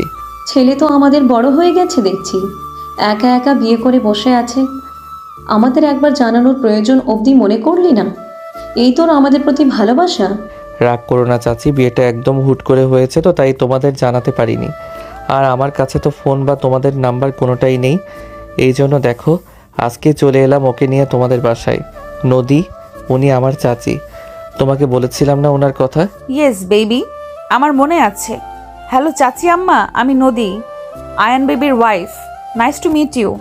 নদীকে এমনভাবে কথা বলতে শুনে আয়ান চমকে ওর দিকে তাকায়। আয়নের চাচিও মনে মনে অখুশি হয়। উনি নিজের মনে নিজেকে বলে, এ আবার কেমন অসভ্য মেয়ে, চাচি শাশুড়িকে সালাম তো দিলই না, উল্টো বরকে বেবি বেবি করছে। চাচি মনে মনে নদীকে অসভ্য বেয়াদব বলেও বাহিরে তা প্রকাশ করেন না। উনি হাসি মুখে নদীকে বলেন, মাশাআল্লাহ, বৌমা দেখতে খুবই মিষ্টি। কেমন আছো মা? আসার পথে তোমাদের কোনো সমস্যা হয়নি তো? আই এম ফাইন, আসতে কোনো সমস্যা হয়নি। এসি কারে করে এসেছি তো। এই কারটা আয়ান 1 সপ্তাহ আগে 4 লাখ টাকা দিয়ে কিনেছে, নতুন কার, আরও এসি সহ, তাই আসতে কোনো সমস্যা হয়নি। বাট এখানে আসার পরে হচ্ছে। কি সমস্যা হচ্ছে মা? এখানে কত গরম আয়ান বেবি, আমরা এখানে কিভাবে থাকবো বলো তো? এত গরমে আমার স্কিন ড্যামেজ হয়ে যাবে তো। আর তুমিও তো এসি ছাড়া ঘুমাতে পারো না, এই গরমে শরীরে র্যাশ উঠবে তো। না না মা, ঘরে চলো, দেখবে ঘর কত ঠান্ডা। আর ফ্যান তো আছেই, লাগলে হাত পাখা দিয়েও সাথে বাতাস খাবে, দেখবে আর গরম লাগবে না। কি, আমি হাত পাকা নাড়িয়ে বাতাস খাবো? ইম্পসিবল বেবি, চলো আমরা ফিরে যাই, এখানে এত গরমে টেকা সম্ভব না। আরে না, এতদিন পরে ছেলেটা এলো, লাগলে আমি নিজেই তোমাকে বাতাস করব, গরম লাগবে না বেশি মা। ঠিক আছে, আপনি যখন এত করে বলছেন তখন আমি না হয় একটু কষ্ট করলাম। চলুন, আপনাদের ঘরে চলুন। নদীর ব্যবহারের এমন হুট করে পরিবর্তন দেখে আয়ান থম মেরে যায়, এ কথা হারিয়ে ফেলে। কোনো কিছুই ওর মাথায় ঢোকে না। ও আবার কবে গাড়ি কিনলো? আবার নাকি ও এসি ছাড়া ঘুমাতে পারে না? 2 দিন আগেও তো ও মেসে গরমের ভেতর ঘুমাতো। নদী এমন বানিয়ে বানিয়ে কথা কেন বলছে ও বুঝতে পারে না। ও চুপ করে শুধু সবটা শুনে যায় আর নদীর সাথে রুমে যায়। এটা কি হলো? কি হলো? তুমি হঠাৎ করে এমন আজব ব্যবহার করলে কেন? কেন বেবি? তোমাকে বেবি বলে ডাকলে কি তোমার ভালো লাগছে না? ভালো লাগছে, কিন্তু আগে তো এমন ব্যবহার করতে না। আবার চাচিকে বানিয়ে বানিয়ে কতগুলো মিথ্যা কথা বললে। কি মিথ্যা কথা বললাম? আমি আবার কবে গাড়ি কিনলাম, আবার বললে এসি ছাড়া ঘুমাতে পারি না। এসব কেন বললে? এদের কাছে তোমার কদর বাড়ানোর জন্য, যাতে করে তোমাকে আদর আপ্যায়ন করে। কদর তো এমনি আছে, দেখলে না চাচা চাচি? আমি আশায় কত খুশি হলো। চাচি আমাকে নিজের ছেলে বলল, আবার চাচাকে বলল বাজার থেকে আমার জন্য আমার পছন্দের সব কিছু আনতে। চাচা চাচি এখন আর আগের মতো নেই, বুঝলে? চাচা চাচি বদলে গেছে। হয়তো আগেও আমাকে ভালোবাসতো, আমি বুঝতে পারিনি বা তারা প্রকাশ করেনি। এখন এতদিন দূরে ছিলাম, তাই কাছে আসার পরে প্রকাশ করছে। চাচা চাচি আসলেই আমাকে অনেক ভালোবাসে। ভালোবাসা না ছাই, সবটাই লোক দেখানো ভালোবাসা, অতিভক্তি চোরের লক্ষণ, বুঝলে? ওনাদের এসব আদর আপ্যায়ন ভালোবাসা সবটারই অন্য কারণ আছে। তোমার মাথায় যদি ঘিলু থাকতো তাহলে তুমি ঠিকই বুঝতে পারতে। তোমার কথা কিছু বুঝতে পারছি না। আমার কথা তুমি বুঝবেও না, তোমার বুদ্ধি তো হাঁটুতে। যদি মাথায় বুদ্ধি থাকতো তাহলে ঠিকই আমার কথা বুঝতে পারতে। যাই হোক, এখন এত বকবক করে আমার মাথা খেও না তো। যাও, ফ্রেশ হয়ে নাও। আমিও তোমার চাচির কাছে যাই, গিয়ে দেখি উনি কি করছে। শত হলেও আমি এবারের বউ, এইবারের বউ হিসাবে আমারও তো কিছু দায়িত্ব আছে, তাই না? যাও, ভাগো। আয়ান যায় ফ্রেশ হতে আর নদী যায় রান্নাঘরে। গিয়ে দেখে চাচা বাজার থেকে দেশি মুরগি আর ইলিশ মাছ নিয়ে এসেছে, আর চাচি সব বাজার ব্যাগ থেকে নামিয়ে গুছিয়ে রাখছে। ইলিশ মাছ যদিও নদীর সব থেকে প্রিয় মাছ, তারপরও চাচা চাচিকে সাহায্য করার ইচ্ছা জাগে ওর মনে। তাই চাচা চাচির কাছে গিয়ে বলে, চাচি, চাচা কি কি এনেছে বাজার থেকে? এই তো তোমার চাচা তোমাদের জন্য দেশি মুরগি আর ইলিশ মাছ নিয়ে এসেছে। একেবারে তাজা ইলিশ, বুঝলে? 1 কেজির উপরে ওজন। বেছে বেছে বাজারের সবচেয়ে বড় মাছটাই এনেছে। কিন্তু আমি তো ইলিশ মাছ খাই না, এত কাটা এই মাছে আমি কাটা বেছে খেতে পারি না। ও বেছে দিবে, তোমার চাচি তোমাকে কাটা বেছে দিবে। কি দিবে না বলো? হ্যাঁ হ্যাঁ, দেবো তো, কেন দেবো না বলো তো? তুমি কিছু চিন্তা করো না মা, আমি তোমাকে একটা একটা করে কাঁটা বেছে দেব। তুমি বুঝতেই পারবে না যে মাছে কোনো কাঁটা আছে। কাটা তো মূল সমস্যা নয়, আমার বাসায় তো অনেক কাজের লোক, চাইলেই তাদের দিয়ে কাটা বাছিয়ে নিতে পারতাম। ইলিশ মাছে আমার অ্যালার্জি আছে, ছোট থেকে ইলিশ মাছ খেলে আমার অনেক অ্যালার্জি হয়, তাই আমি ইলিশ খাই না। তাহলে আর কি, মুরগি দিয়েই বরং খেও তুমি। কিন্তু চাচা, আমি তো চিকেন মানে মুরগি খাই না। আরে এটা তো ফার্মের মুরগি না, দেশি মুরগি। আমি কোনো মুরগিই খাই না। তাহলে তোমাকে না হয় একটা ডিম ভেজে দেব, আজকের দিনটা একটু কষ্ট করে ডিম দিয়ে খেয়ে নিও। Egg? Oh no, I hate egg. ডিমের নাম শুনলেও আমার কেমন লাগে।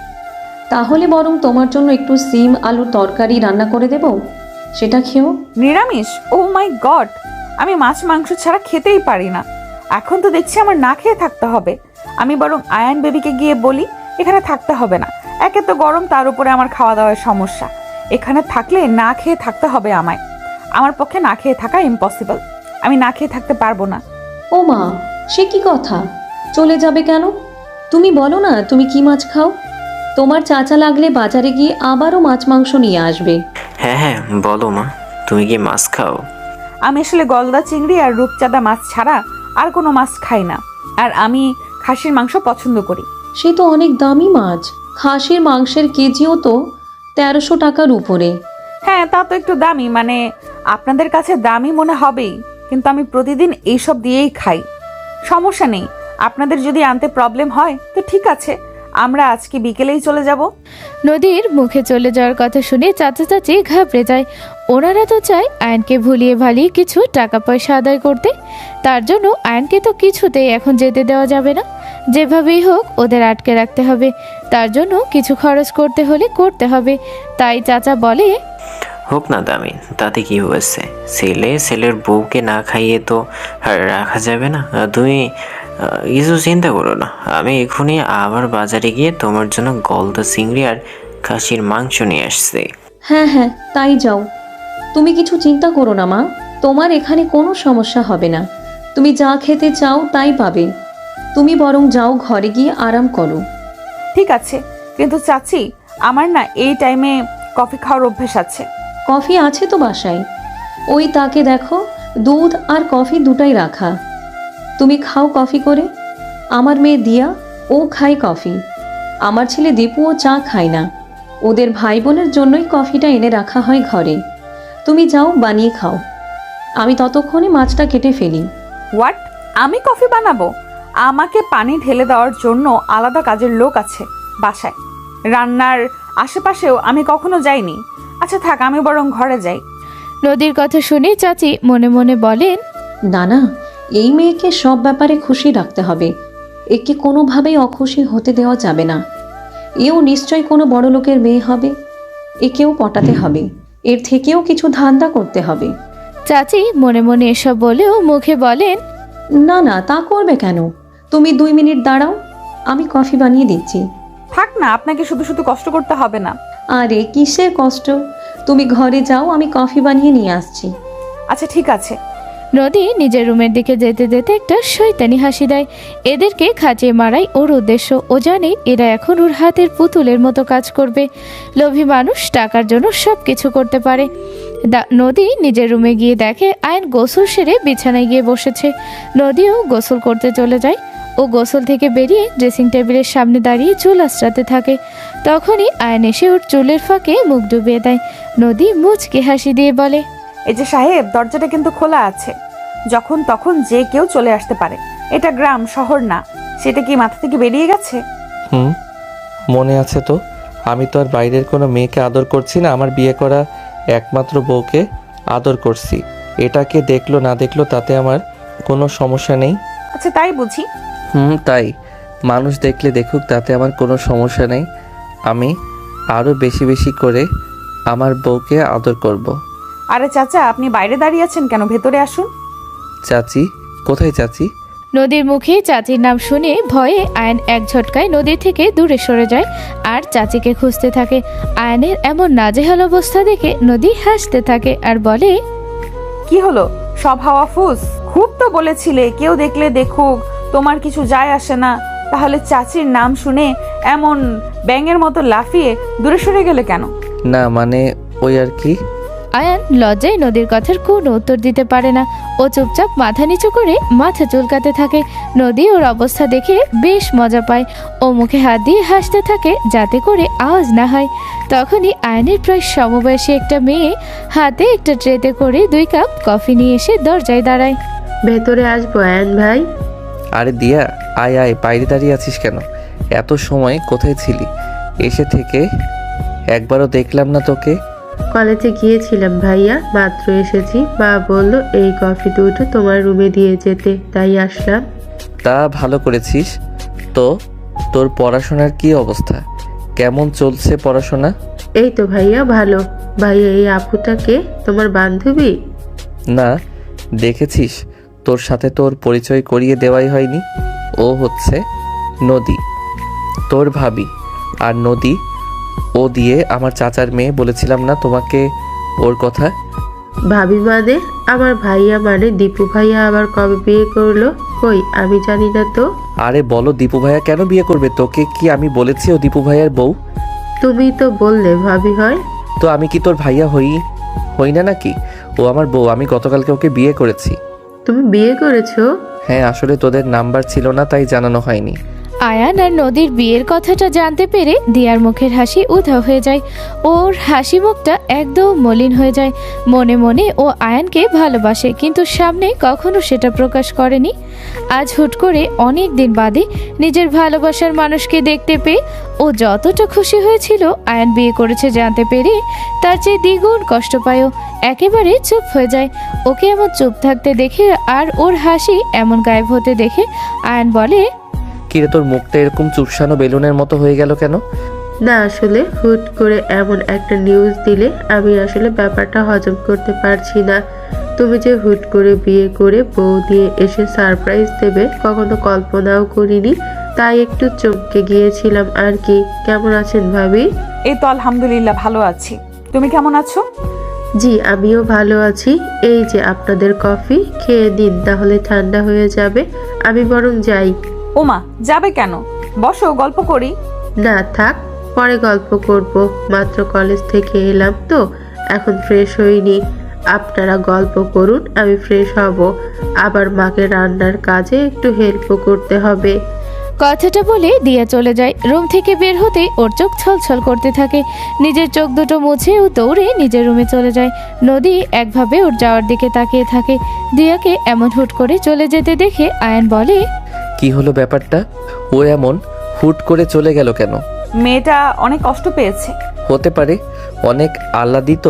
আমি ওকে না বলে একা একা বিয়ে করে নিয়েছি, তাই হয়তো খারাপ লেগেছে। আগে সব সময় আমার পিছে পিছে ঘুরে বেড়াতো, আমার কখন কি লাগবে না লাগবে সব কিছুর খেয়াল রাখতো। ওকে না জানিয়ে একা একা এমন হুট করে বিয়ে করে নেব কখনো হয়তো ভাবতে পারিনি, তাই একটু কষ্ট পেয়েছে। ও কোনো ব্যাপার না, ওর মন খারাপ আবার ঠিক হয়ে যাবে। তুই একটা দিন যেতে দাও, দেখো সব ঠিক হয়ে যাবে। দিয়ার কষ্ট পাওয়ার কারণ আয়ান বুঝতে না পারলেও নদী ঠিকই বুঝতে পারে। দিয়া যে আয়ানকে পছন্দ করত এটা নদী তখনই বুঝে যায় যখন দেখে ওর আর আয়ানের বিয়ের কথা শুনে দিয়ার হাসি মুখ মলিন হয়ে গিয়েছিল। নদী আয়ানের দিকে তাকিয়ে মনে মনে বলে, তুমি অনেক সরল আয়ান, তাই তো বুঝতে পারলে না। দিয়া তোমার ওকে না জানিয়ে বিয়ে করায় নয়, বরং ওকে বাদ দিয়ে অন্য কাউকে বিয়ে করায় কষ্ট পেয়েছে। ও আসলে তোমাকে মনে মনে ভালোবাসে, যেটা তুমি কখনো টের পাওনি। কি অদ্ভুত তাই না, যে তোমাকে ভালোবাসে সেটা তুমি টের পাওনি, অথচ তোমার চাচা চাচি যে তোমার সাথে নাটক করছে সেটাকে তুমি ভালোবাসা ভেবে বসে আছো। ভোলা ভালা ছেলের সিনিয়র ঘুন্ডি বউ। কি হলো, তুমি এমন চুপ হয়ে গেলে কেন? না এমনি। এত পথ জার্নি করে আসায় আয়নার নদী দুজনেই ক্লান্ত লাগে অনেক। রান্না হওয়ার দেরি আছে, তাই ওরা দুজন ঠিক করে একটু ঘুমিয়ে নেবে। যেমন ভাবা তেমন কাজ। দরজা আটকে দিয়ে এসে ওরা দুজনই শুয়ে পড়ে। নদী আয়নের বুকে মাথা দিয়ে শোয়। আয়নও দুই হাত দিয়ে নদীকে শক্ত করে জড়িয়ে ধরে। শরীর ক্লান্ত থাকায় কয়েক মিনিটের মধ্যে ওরা দুজন ঘুমিয়ে পড়ে। দুপুরে দরজায় টোকা দেওয়ার আওয়াজে ওদের ঘুম ভাঙে। নদী গিয়ে দরজা খুলে দেখে একটা ছেলে দাঁড়িয়ে আছে। ছেলেটা নদীকে দেখে ওর পা থেকে মাথা অব্দি চোখ বোলায়, তারপর চোখ সরিয়ে আয়নের দিকে তাকিয়ে বলে, কিরে কেমন আছিস? তোর তো শালা লুকই চেঞ্জ হয়ে গেছে একদম। হাই ফাই ড্রেস আপ, বড় গাড়ি, সুন্দরী মেয়ে নিয়ে ঘুরছিস। লটারি পেয়েছিস নাকি কোনো? না ভাইয়া, তেমন কিছুই না। আমি আলহামদুলিল্লাহ ভালো আছি। তুমি কেমন আছো? ভালো। তুই তো ভালো থাকবি, হুট করে কি এমন খাজানা যে পেলি? তোর তো ভুলই বদলে গেছে। শালার আগের ভ্যাবলা আয়ান আর এই আয়ানের ভিতরে কত পার্থক্য। কি যে বলো না ভাইয়া তুমি। তাই সুন্দরী কে? গার্লফ্রেন্ড বুঝি? আরে না, ও আমার বউ নদী। আমরা গতকালই বিয়ে করেছি। ও আচ্ছা। কথাটা দীপু নদীর দিকে তাকিয়ে বলে। দীপুর চাহনি নদীর ভালো লাগে না একদম। তার উপর দীপুর কথার ধরনও নদীর পছন্দ হয় না। দীপু নদীর সামনে এসে হ্যান্ডশেক করার জন্য নিজের ডান হাত এগিয়ে দিয়ে বলে, হ্যালো মিস। ও সরি মিসেস, আমি আয়ানের চাচাতো ভাই দীপু। নদী দীপুর বাড়িয়ে রাখা হাতটার দিকে একবার তাকায়, কিন্তু দীপুর সাথে হ্যান্ডশেক না করে মুখে হালকা হাসি ফুটিয়ে বলে, জি আসসালামু আলাইকুম, আমি নদী, আয়ানের বউ। ভাবি মনে হয় আমার উপরে রাগ করেছেন, বারবার সুন্দরী বলায়। নাকি গার্লফ্রেন্ড বলেছি তাই রাগ? না না, আমি রাগ করিনি। আসলে কি বলুন তো, ও তো এখন টাকা হয়েছে, আর টাকা থাকলে কত সুন্দরী মেয়েদের তো নাচানো যায়। যাদের টাকা থাকে তারা তো আজ একটা তো কাল একটা গার্লফ্রেন্ড পোষে, এসব তো নর্মাল ব্যাপার। আমার টাকা থাকলে আমিও করতাম। এমনটাই ভেবেছি আপনি ওর গার্লফ্রেন্ড। কিছু মনে করবেন না প্লিজ। ব্যাপারটা মোটেও নর্মাল না। ব্যাপারটা মেন্টালিটি আর ক্যারেক্টারের। সবার মেন্টালিটি তো সেম না, তাই না? যাদের ক্যারেক্টার ঠিক তারা টাকা হলেই নতুন নতুন গার্লফ্রেন্ড পোষে না। এ যেমন আয়ান, ওর মেন্টালিটি অমন টাইপ না, তাই তো নতুন কোনো গার্লফ্রেন্ড পোষে না। আমাকে বিয়ে করে হালাল সম্পর্কে জড়িয়েছে। যাই হোক, কথায় কথা বাড়ে। আয়ান, তোমার চাচির রান্না হয়তো শেষ, চলো খেতে চলো, আমার অনেক খিদা পেয়েছে। হ্যাঁ চলো, সেই কোন ভোরে খাওয়া হয়েছে, পেটের ভিতরে সব কিছুই হজম হয়ে গেছে। ভাইয়া, আমরা খেতে যাচ্ছি, তুমিও এসো। নদী আর আয়ান দীপুকে সেখানে রেখে চলে যায়। নদী যে ঠান্ডা মাথায় হাসি মুখে দীপুকে বাস দিয়ে গেছে সেটা দীপু খুব ভালো করে বুঝতে পারে। ওকে যে ইনডিরেক্টলি খারাপ মেন্টালিটির আর ক্যারেক্টারলেস বলে গেছে সেটাও ও খুব ভালো করে বুঝতে পারে। ও রাগে নদী আর আয়নের যাওয়ার দিকে তাকিয়ে থাকে আর বলে, ওড়ো ওড়ো, যত খুশি ওড়ে নাও। আমাকে ক্যারেক্টারলেস বললে আমার সাথে পাঙ্গা? খুব পাকনা বেড়েছে তাই না? যখন পাকনাটা একদম গোড়া থেকে কেটে দেব তখন বুঝবে আমি কি আর কেমন। তোমার উপরে আমার নজর পড়ে গেছে, আর দীপুর নজর যার উপরে পড়ে তাই রেহাই পাওয়ার কোনো চান্স নেই। তোমাকে তো আমি আমার বিছানা অবধি টেনে আনবই সুন্দরী, তখন দেখবো তোমার এত দেমাগ কই থাকে। কথাটা বলে দীপু একটা শয়তানি হাসি দেয়। মনে মনে ছক কষতে থাকে কিভাবে নদীকে নিজের বেড পার্টনার বানাবে। নদী আর আয়ান খেতে বসার পরে নদী ইলিশ মাছ না নিয়ে শুধু চিংড়ি দিয়ে খাচ্ছে দেখে আয়নের খটকা লাগে। পরে চাচি যখন বলে নদীর ইলিশে অ্যালার্জি আছে, তখন আয়ান বুঝতে পারে নদী কোনো কারণের জন্য ইলিশ খাচ্ছে না। আয়ান জানে নদীর ইলিশ মাছ কতটা পছন্দ, তাই নদীকে ইলিশ মাছ না খেতে দেখে আয়নের খারাপ লাগতে থাকে। ও ইচ্ছা করে নিজের পোশাকের উপর তরকারি ঝোল ছেলে দেয়, তারপর বলে, ধুর, ঝোলটা পড়ার আর টাইম পেল না। একে তো সাদা শার্ট, এখনই এটা না ধুয়ে দিলে তো দাগ বসে যাবে। নদী, আমার আর তোমার খাবারের প্লেট দুটো নিয়ে ঘরে চলো। এটা ধুতেই অনেক সময় লাগবে, ততক্ষণ কি সবাই না খেয়ে বসে থাকবে নাকি? আমি আর তুমি বরং পরে খেয়ে নেব। চাচি, ইলিশ মাছটা অনেক মজা হয়েছে। আমার প্লেটে আরও 2 পিস মাছ দাও, আর মাংস আলাদা একটা বাটিতে তুলে দাও। নদী ঘরে নিয়ে যাবে। ঠিক আছে, তুই যা, আমি বাটিতে মাংস তুলে দিচ্ছি। বেশি করে খাবি, তোদের জন্যই তো এত আয়োজন। আয়ান হাত ধুয়ে চলে যায়। নদীও হাত ধুয়ে ওদের দুজনের প্লেট আর মাংসের বাটি নিয়ে রুমে চলে যায়। রুমে এসে দেখে আয়ান শার্ট বদলে আরেকটা শার্ট পরেছে। নদী বিছানার উপর সব কিছু রাখে। আয়ান এসে খাওয়া শুরু করে, নদীও খাওয়া শুরু করে। তখনই আয়ান এক লোকমা ভাত নদীর মুখের সামনে ধরে। খাচ্ছি তো আমি। তা তো দেখতেই পাচ্ছি, নিজের পছন্দের ইলিশ মাছ বাদ দিয়ে শুধু চিংড়ি দিয়ে খাচ্ছ। তোমাকে ইলিশ মাছ খাওয়াবো বলেই তো এত নাটক করে সব খাবার রুমে আনালাম। তার মানে তুমি ইচ্ছে করে নিজের পোশাকে তরকারি ঝোল ফেলেছো? এইসব ছেলে মানুষের কিন্তু কোনো মানে হয় না। মোটেও ছেলে মানুষই না। আমি ইলিশ মাছ খাবো, অথচ তোমার সবচেয়ে প্রিয় মাছ হওয়া সত্ত্বেও তুমি খাবে না, তা কি করে হতে দিতাম? শত হলেও আমার 10টা না 5টা না একটা মাত্র বউ তুমি। তোমার পছন্দ অপছন্দের খেয়াল রাখা তো আমার দায়িত্ব, তাই না? নাও, হাঁ করো। তোমাকে নিজের হাতে খেতে হবে না, আমি খাইয়ে দিচ্ছি। নিজের প্রতি আয়নের এমন কেয়ার দেখে নদী ভীষণ খুশি হয়। ও চুপচাপ আয়নের হাতে খেতে থাকে, তারপর নিজেও আয়নকে খাইয়ে দেয়। ওদের দুজনের আর কিছু লাগবে কিনা সেটা জিজ্ঞেস করতে দিয়ে আসে, কিন্তু দরজায় দাঁড়িয়ে ওদের একে অপরকে খাইয়ে দিতে দেখে ও আর ভিতরে ঢোকে না। মনে মনে কষ্ট পেলেও নিজেকে বুঝিয়ে নেয়।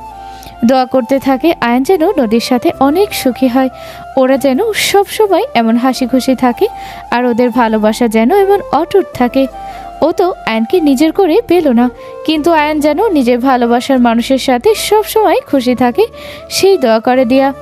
তারপর সেখান থেকে চলে যায়। আয়ান বা নদী কেউই দিয়াকে দেখতে পায় না। খাওয়া দাওয়া শেষ করে আয়ান আর নদী ঘুমানোর জন্য বিছানায় যায়। আয়ান নদীকে পিছন থেকে জড়িয়ে ধরে ওর ঘাড়ে কিস করতে থাকে। নদীর সারা শরীর দিয়ে এক অদ্ভুত শিহরণ বয়ে যায়। ও চোখ বন্ধ করে সবটা উপভোগ করতে থাকে। এরপরে আয়ান নদীকে নিজের দিকে ফিরিয়ে নদীর কপালে গালে ঠোঁটে কিস করতে থাকে। নদীও আয়ানের সাথে তাল মিলিয়ে কিস করতে থাকে। দুজনেরই নিঃশ্বাস ঘন হয়ে আসে। আয়ান নদীর ঠোঁট ছাড়তেই নদী জোরে জোরে দম নিতে থাকে। ওর বুক হাঁপুড়ের মতো ওঠানামা করতে থাকে। আয়ান নদীর এই অবস্থা দেখে একটা ঘোরের মধ্যে চলে যায়। ও নদীর গলায় পাগলের মতো কিস করতে থাকে। নদীও আয়নের আদরে পাগল হয়ে যেতে থাকে। আয়নকে থামানোর কোনো চেষ্টাই করে না ও। আয়ান নদীর গলা থেকে এবার আস্তে আস্তে আরও নিচে নামতে থাকে। আদরে আদরে নদীকে আরও উত্তেজিত করে তোলে। নিজের ভালোবাসায় নদীকে পাগল করে দিতে থাকে। দুজনেই ভালোবাসার খেলায় মেতে ওঠে। শরীরটা খুব ম্যাজ ম্যাজ করছিল, এখন শান্তি লাগছে। তুমি হ্যাপি তো? অনেক হ্যাপি, কিন্তু তুমি আজকে আমার যে অবস্থা করেছো আমি উঠে দাঁড়াতে পারবো বলে তো মনে হয় না। এত জোরে কেউ করে? আর কয়দিন পরে এটাই আপনার কম মনে হবে ম্যাডাম। এখন উঠুন, ফ্রেশ হতে হবে। তোমার জন্য আমাকে এখন আবার গোসল করতে হবে? নিজে মনে হয় উপভোগ করেনি, এখন শব্দ আমার, তাই না? তোমার যদি ইচ্ছা নাই ছিল তাহলে প্রথমে আটকালে না কেন? সেটা তোমার ইচ্ছা, তুমি প্রথমে আমাকে খোঁচা দিলে কেন, তাই সব দোষ তোমার। কথাটা বলে নদী গোসল করতে চলে যায়। আয়ান মুচকি হেসে ওর দিকে তাকিয়ে থাকে। নদী বের হতেই আয়ানও গোসল করতে চলে যায়। তারপর দুজনেই একটা ভাত ঘুম দিয়ে নেয়। বিকালে ঘুম থেকে উঠে আয়ান রেডি হতে থাকে। আয়ানকে রেডি হতে দেখে নদী বলে, এত রেডি শুডি হয়ে আপনি সাহেব কোথায় যাচ্ছেন শুনি? ও তুমি উঠে গেছো, যাও ফ্রেশ হয়ে রেডি হয়ে নাও। রেডি হব মানে? কোথাও যাওয়ার আছে নাকি? হ্যাঁ, দিয়া বললো আজকে নাকি মেলা আছে। এতদিন পরে গ্রামে আসলাম, তাই ভাবছি তোমাকে নিয়ে মেলায় ঘুরিয়ে নিয়ে আসি। রেডি হও তাড়াতাড়ি। শুধু আমরা দুজন যাব? না, সাথে চাচা চাচি দীপু ভাইয়া দিয়া ওরাও যাবে। ও আচ্ছা, বলছি শোনো না, আমার না শরীরটা খুব খারাপ লাগছে। আমি যাব না, তুমি বরং যাও, ওনাদের নিয়ে যাও, নিয়ে ঘুরে এসো। শরীর খারাপ লাগছে মানে? কি হয়েছে তোমার? চলো ডাক্তারের কাছে চলো। আরে ব্যস্ত হয়েও না তো, তেমন কিছু হয়নি, মাথাটা প্রচুর ধরেছে। এখন যদি মেলায় ওই চিল্লাপাল্লার ভেতরে যাই তাহলে আরো বেশি সমস্যা হবে। তার চেয়ে তোমরা বরং যাও, আমি একটু রেস্ট নিই, তাহলেই ভালো ফিল করব।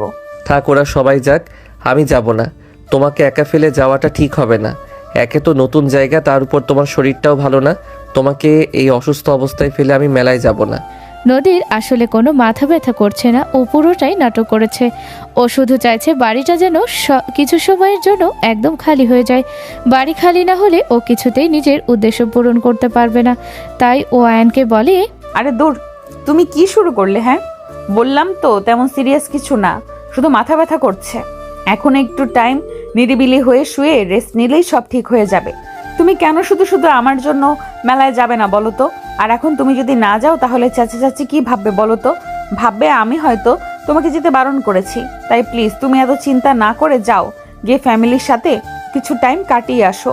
এমনিতেই অনেকদিন পরে ওনারা তোমাকে পেয়েছে, ওনাদের সাথেও তো তোমার আলাদা কিছু সময় কাটানোর উচিত, তাই না? চাচিরও ভালো লাগবে। কিন্তু এই নতুন জায়গায় তোমাকে এভাবে একা রেখে যেতে আমার মন সায় দিচ্ছে না। লাইক সিরিয়াসলি, তুমি আমাকে একা রেখে যেতে ভয় পাচ্ছ? তুমি ভুলে গেছো আমি কে? শোনো, দুদিন একটু ভদ্র হয়ে আছি মানে এই না যে স্বভাব বদলে গেছে। অস্ত্র জমা দিয়েছি কিন্তু প্রশিক্ষণ না, বুঝলে? তুমি যাও তো, ওরা হয়তো তোমার জন্য অপেক্ষা করছে। ঠিক আছে, যাচ্ছি। সাবধানে থেকো, নিজের খেয়াল রেখো। আর যদি বেশি শরীর খারাপ লাগে বা কোনো সমস্যা হয় তাহলে সাথে সাথে আমাকে কল করবে, কেমন? ঠিক আছে বাবা, যাও তো তুমি। আয়ান যাওয়ার আগে নদীর কপালে একটা কিস দিয়ে যায়। আয়ানকে একা বাহিরে আসতে দেখে চাচি বলে, কি হলো, তুই একা কেন? বৌমা কোথায়? ওর শরীরটা একটু খারাপ লাগছে, তাই ও যাবে না আমাদের সাথে। আমিও থেকে যেতে চাইছিলাম, কিন্তু ও বলল এতদিন পরে এসেছি, তাই যেন তোমাদের সাথে কিছু সময় কাটাই। সে কি ভাবির শরীর খারাপ? আবার নতুন জায়গায় এভাবে ভাবিকে একা রেখে আমাদের সবার চলে যাওয়া কি ঠিক হবে? আমি বরং থেকে যাই ভাবির কাছে, তোমরা যাও ঘুরে এসো। নদী মেলায় যাবে না, বাসায় একা থাকবে শুনে দীপু মনে মনে খুশি হয়।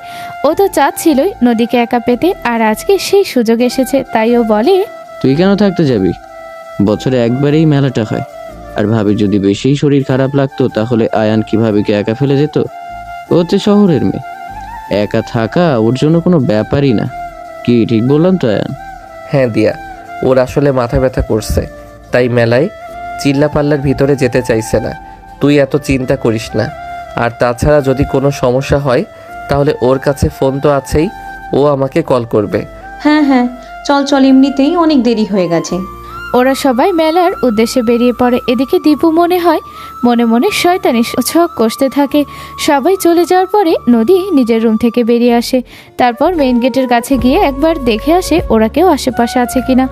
ওরা সবাই চলে গেছে দেখে ও মেইন গেট দিয়ে ভেতরে থেকে আটকে দেয়। তারপর নিজের মনে বলে, যাক বাবা, ফাইনালি বাড়িটা খালি হয়েছে। আমার ভাগ্যটা ভালো, খুবই ভালো। তাই বিনা কষ্টেই কেমন বাড়িটা খালি হয়ে গেল। আমাকে কোনো কষ্টই করতে হলো না এদের সবাইকে একসাথে বাইরে পাঠাতে। এবার আমি শান্তিতে আমার কাজ করতে পারবো। আমি যেটা খুঁজেছি সেটা পেয়ে যাব আশা করি। যাই, গিয়ে খোঁজা শুরু করি। নদী চাচা চাচির ঘরে যায়। সেখানে গিয়ে আগে চাচির বালিশের তলায় হাত দেয়। চাচির বালিশের তলায় নদী ওনাদের আলমারি, ড্রেসিং টেবিলের সবকিছু তালার চাবির একটা গোছা পায়। ও আজকে সকালে চাচিকে একবার দেখেছিল চাবির গোছাটা এখানে রাখতে, তাই চাবির গোছা পেতে ওর কোনো কষ্ট হয় না। ও চাবির গোছা নিয়ে আলমারির তালা খোলে, সেখানে উল্টে পাল্টে কি যেন খোঁজে। নিজের কাঙ্ক্ষিত জিনিস না পেয়ে ও আলমারি আবারও আগের মতো গুছিয়ে রেখে আটকে দেয়। তারপর ড্রেসিং টেবিলের ড্রয়ার খুঁজতে থাকে। খুঁজতে খুঁজতে একদম শেষ ড্রয়ারে গিয়ে ও একটা কাগজ পায়।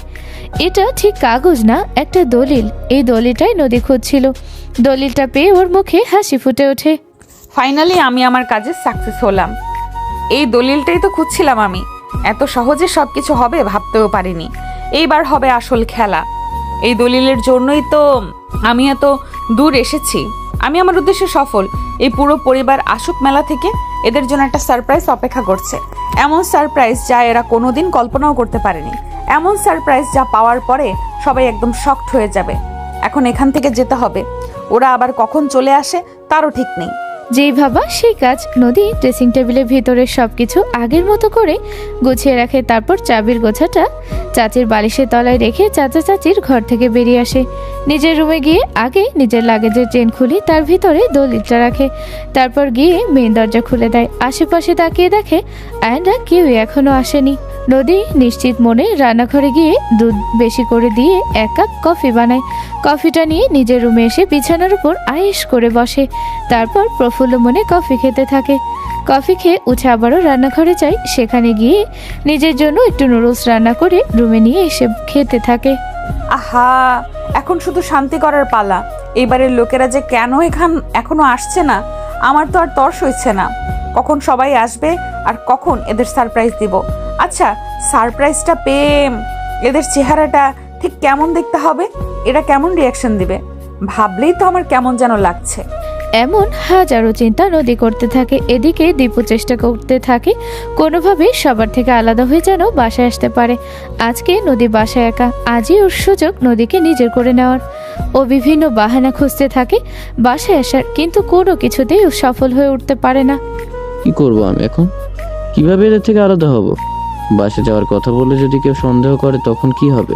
আয়ানটাও তো এখন আগের মতো হাবাগোবানি, আগের চেয়ে যথেষ্ট চালু হয়ে গেছে। বাসায় যাবো বললে যদি ও সবটা বুঝে যায় কি হবে তখন? না, অন্য কোনো উপায় খুঁজতে হবে। প্রথমে এদের থেকে আলাদা হতে হবে, যেভাবেই হোক এদের থেকে আলাদা হয়ে বাসায় যেতে হবে। মালটা আজকে বাসায় একা, আবার কবে এমন সুযোগ পাবো তারও কোনো ঠিক নেই। ওরা যদি তার ভিতরে আবার শহরে ফিরে যায় তখন কি হবে? যেভাবেই হোক এই সুযোগটাকে কাজে লাগাতে হবে। মালটাকে আজকে বুঝিয়ে দেবো আমাকে ক্যারেক্টারলেস বলার শাস্তি ঠিক কি। এমন অবস্থা করবো না মানুষের সামনে মুখ দেখাতে পারবে না। মানুষের সামনে তো দূর, আয়নায় নিজেকে দেখতেও ভয় পাবে। ওর সব দেমাগ আজকে একদম ভেঙে দেব। আয়ান, তোরা এদিকটাই ঘোর, আমি একটু মেলার বাইরে যাব, আমার একটু কাজ আছে। তোমার আবার এখন কিসের কাজ? আজকে তো স্কুল কলেজ কোচিং সবই বন্ধ থাকে। আরে কাজ বলতে আমার কিছু পুরনো বন্ধু এসেছে বুঝলি, অনেকদিন পরে এসেছে, ওদের সাথে একটু দেখা করতে যাব। তো ওনাদের এখানে ডেকে নাও, ওনারাও আমাদের সাথে ঘুরুক। সেটা তো সম্ভব না। কেন সম্ভব না? ওরা আসলে এসছে আরো কয়েকদিন আগে, আজকে আবার চলে যাবে। এই তো একটু পরেই ওদের বাস, তাই দেখা করতে যাবো আর কি। আবার কবে দেখা হবে তারও কোনো গ্যারান্টি নেই। আমি ওদের বাসে তুলে দিয়ে আবার আসছি। তোরা ততক্ষণ এনজয় কর, ঘোর ফের কেনাকাটা কর। আচ্ছা ঠিক আছে, যাও, তবে তাড়াতাড়ি এসো কিন্তু। আয়নকে মিথ্যা বলে দীপু মেলা থেকে বেরিয়ে আসে। ও সোজা বাসায় চলে আসে। কোনো রকম নক করা ছাড়া নদীর রুমে ঢুকে পড়ে। দীপুকে এমন হুট করে ঢুকতে দেখে নদী একটু অবাক হয়। তার থেকেও বেশি ওর রাগ লাগে। ও রাগী কণ্ঠে বলে, এটা কি ধরনের অসভ্যতা? হ্যাঁ, মিনিমাম কমন সেন্স কি আপনার ভেতরে নেই? জানেন না কারো রুমে ঢোকার আগে তার থেকে পারমিশন নিয়ে ঢুকতে হয়? আর একটা ছেলে হয়ে একটা মেয়ের রুমে ঢোকার আগে তো আরো বেশি করে পারমিশনের দরকার। কোন রকম নক করা ছাড়া এইভাবে ঢুকে পড়লেন কেন? তুমি এমন উত্তেজিত হয়ে গেলে কেন বলো তো?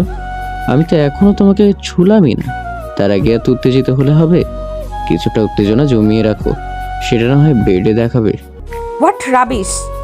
এসব কি বলছেন আপনি? হ্যাঁ, যা বলছেন ভেবে বলছেন তো, নাকি মাথা গেছে?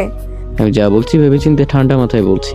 তোমাকে আজকে আমার চাই, আমার বেড পার্টনার হিসেবে চাই, অ্যাট এনি কস্ট। দেখুন, আপনি কিন্তু অসভ্যতার সমস্ত লিমিট ক্রস করে যাচ্ছেন। আপনি বের হন, এক্ষুনি আমার ঘর থেকে বেরিয়ে যান। বেরিয়ে যাবো বলছো? ঠিক আছে, যাচ্ছি।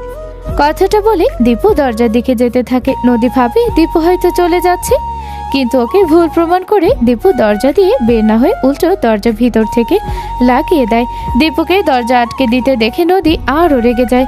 দীপু দরজা আটকে দিয়ে মুখে শয়তানি হাসি ফুটিয়ে নদীর দিকে এগোতে থাকে, কিন্তু হঠাৎ করে নদীকে বিছানার পাশ থেকে একটা জিনিস বের করতে দেখে দীপু ঘাবড়ে যায়। এবারে নদী নিজে সেই জিনিসটা হাতে নিয়ে শয়তানি হাসি দিতে দিতে দীপুর দিকে এগোতে থাকে। দীপু কিছুটা ভয় পেয়ে যায়। বেশি ভয় পায় নদীর হাসি দেখে। ও কাঁপা কাঁপা হাতে দরজা খুলে উঠোনে চলে আসে। এদিকে দীপুর আসতে দেরি হয়, আয়নরা সবাই বাসায় আসার জন্য রওনা দেয়। কিছু মিনিটের ভেতরেই ওরা সবাই বাসায় চলে আসে। বাসায় ঢুকে উঠোনের দিকে চোখ পড়তে ওরা সবাই অবাক হয়ে যায়। উঠোনে একটা চেয়ারে একটা এসএসের পাইপ হাতে নিয়ে নদী বসে আছে। তার সামনেই ওর পা ধরে দীপু বসে আছে। দীপুর শার্টের ওপর থেকে ছোপ ছোপ রক্তের দাগ স্পষ্ট বোঝা যাচ্ছে। চাচি এক দৌড়ে দীপুর কাছে যায়। দীপু বাবা, তোর এমন অবস্থা কি করে হলো? কে করেছে এমন? আমি করেছি। তুমি করেছো মানে? কেন মেরেছো আমার ছেলেকে এমন ভাবে? আপনার অমানুষ ছেলেকে মানুষ বানানোর জন্য। আর তাছাড়া যার বাবা মাই ঠিক জোচ্চোর, সেই ছেলে আর কেমনই বা হবে? এইসব কি বিয়াদবি হচ্ছে? হ্যাঁ, কাকে কি বলছো খেয়াল আছে? জি খেয়াল আছে। 1 মিনিট, আমি এক্ষুনি আসছি। নদী উঠে নিজের রুমে চলে যায়। তারপর একটা দলিল হাতে ফেরত আসে। দলিলটা দেখে চাচা ভয় পেয়ে যায়। দলিলটা এ বাড়ির দলিল। দলিলে স্পষ্ট করে রেখা, ঋণের তলে পড়ে নগদ টাকার বিনিময়ে আয়নের চাচা তার ভাগের সব সম্পত্তি আয়নের বাবার কাছে বিক্রি করে দিয়েছেন। অথচ এতদিন আয়নকে ওনারা এর উল্টোটা বলে এসেছেন, আর আয়নও ওনাদের বিশ্বাস করে গেছে। আজকে সবটা শুনে আয়ন ঘৃণার চোখে ওর চাচা চাচির দিকে তাকায়। নদী আয়নকে একটু আগে দীপু কি করতে চেয়েছিল সেটাও বলে। সব শুনে আয়ন দীপুকে মারতে যাবে, তখন নদী আটকায় আর বলে, আর দরকার নেই। ওকে মেরে ওর শরীরের অর্ধেক হাড্ডি আমি ভেঙে দিয়েছি। আমি পুলিশ কল দিয়েছি, ওনারা এসে তোমার চাচা চাচি আর দীপুকে অ্যারেস্ট করে নিয়ে যাবে। পুলিশের কথা শুনে চাচা চাচি আর দীপু আয়নের কাছে ক্ষমা চাইতে থাকে, কিন্তু আয়ন ওনাদের দিক থেকে মুখ ঘুরিয়ে নেয়। দিয়াও নিজের মা বাবা ভাইয়ের কাজে অনেক কষ্ট পায়। ও সবার সামনে ওদের 3 জনের সাথে সব সম্পর্ক ছিন্ন করে দেয়। একটু পরেই পুলিশ এসে চাচা চাচি আর দীপুকে অ্যারেস্ট করে নিয়ে যায়। দিয়া, তুই তোর সব কিছু গোছগাছ করে নে। কালকে সকালে তুই আমাদের সাথে শহরে যাবি।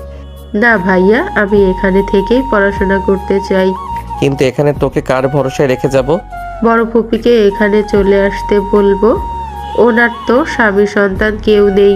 উনি আরো আগেই আসতে চেয়েছিলেন, কিন্তু মা বারণ করায় আসেননি।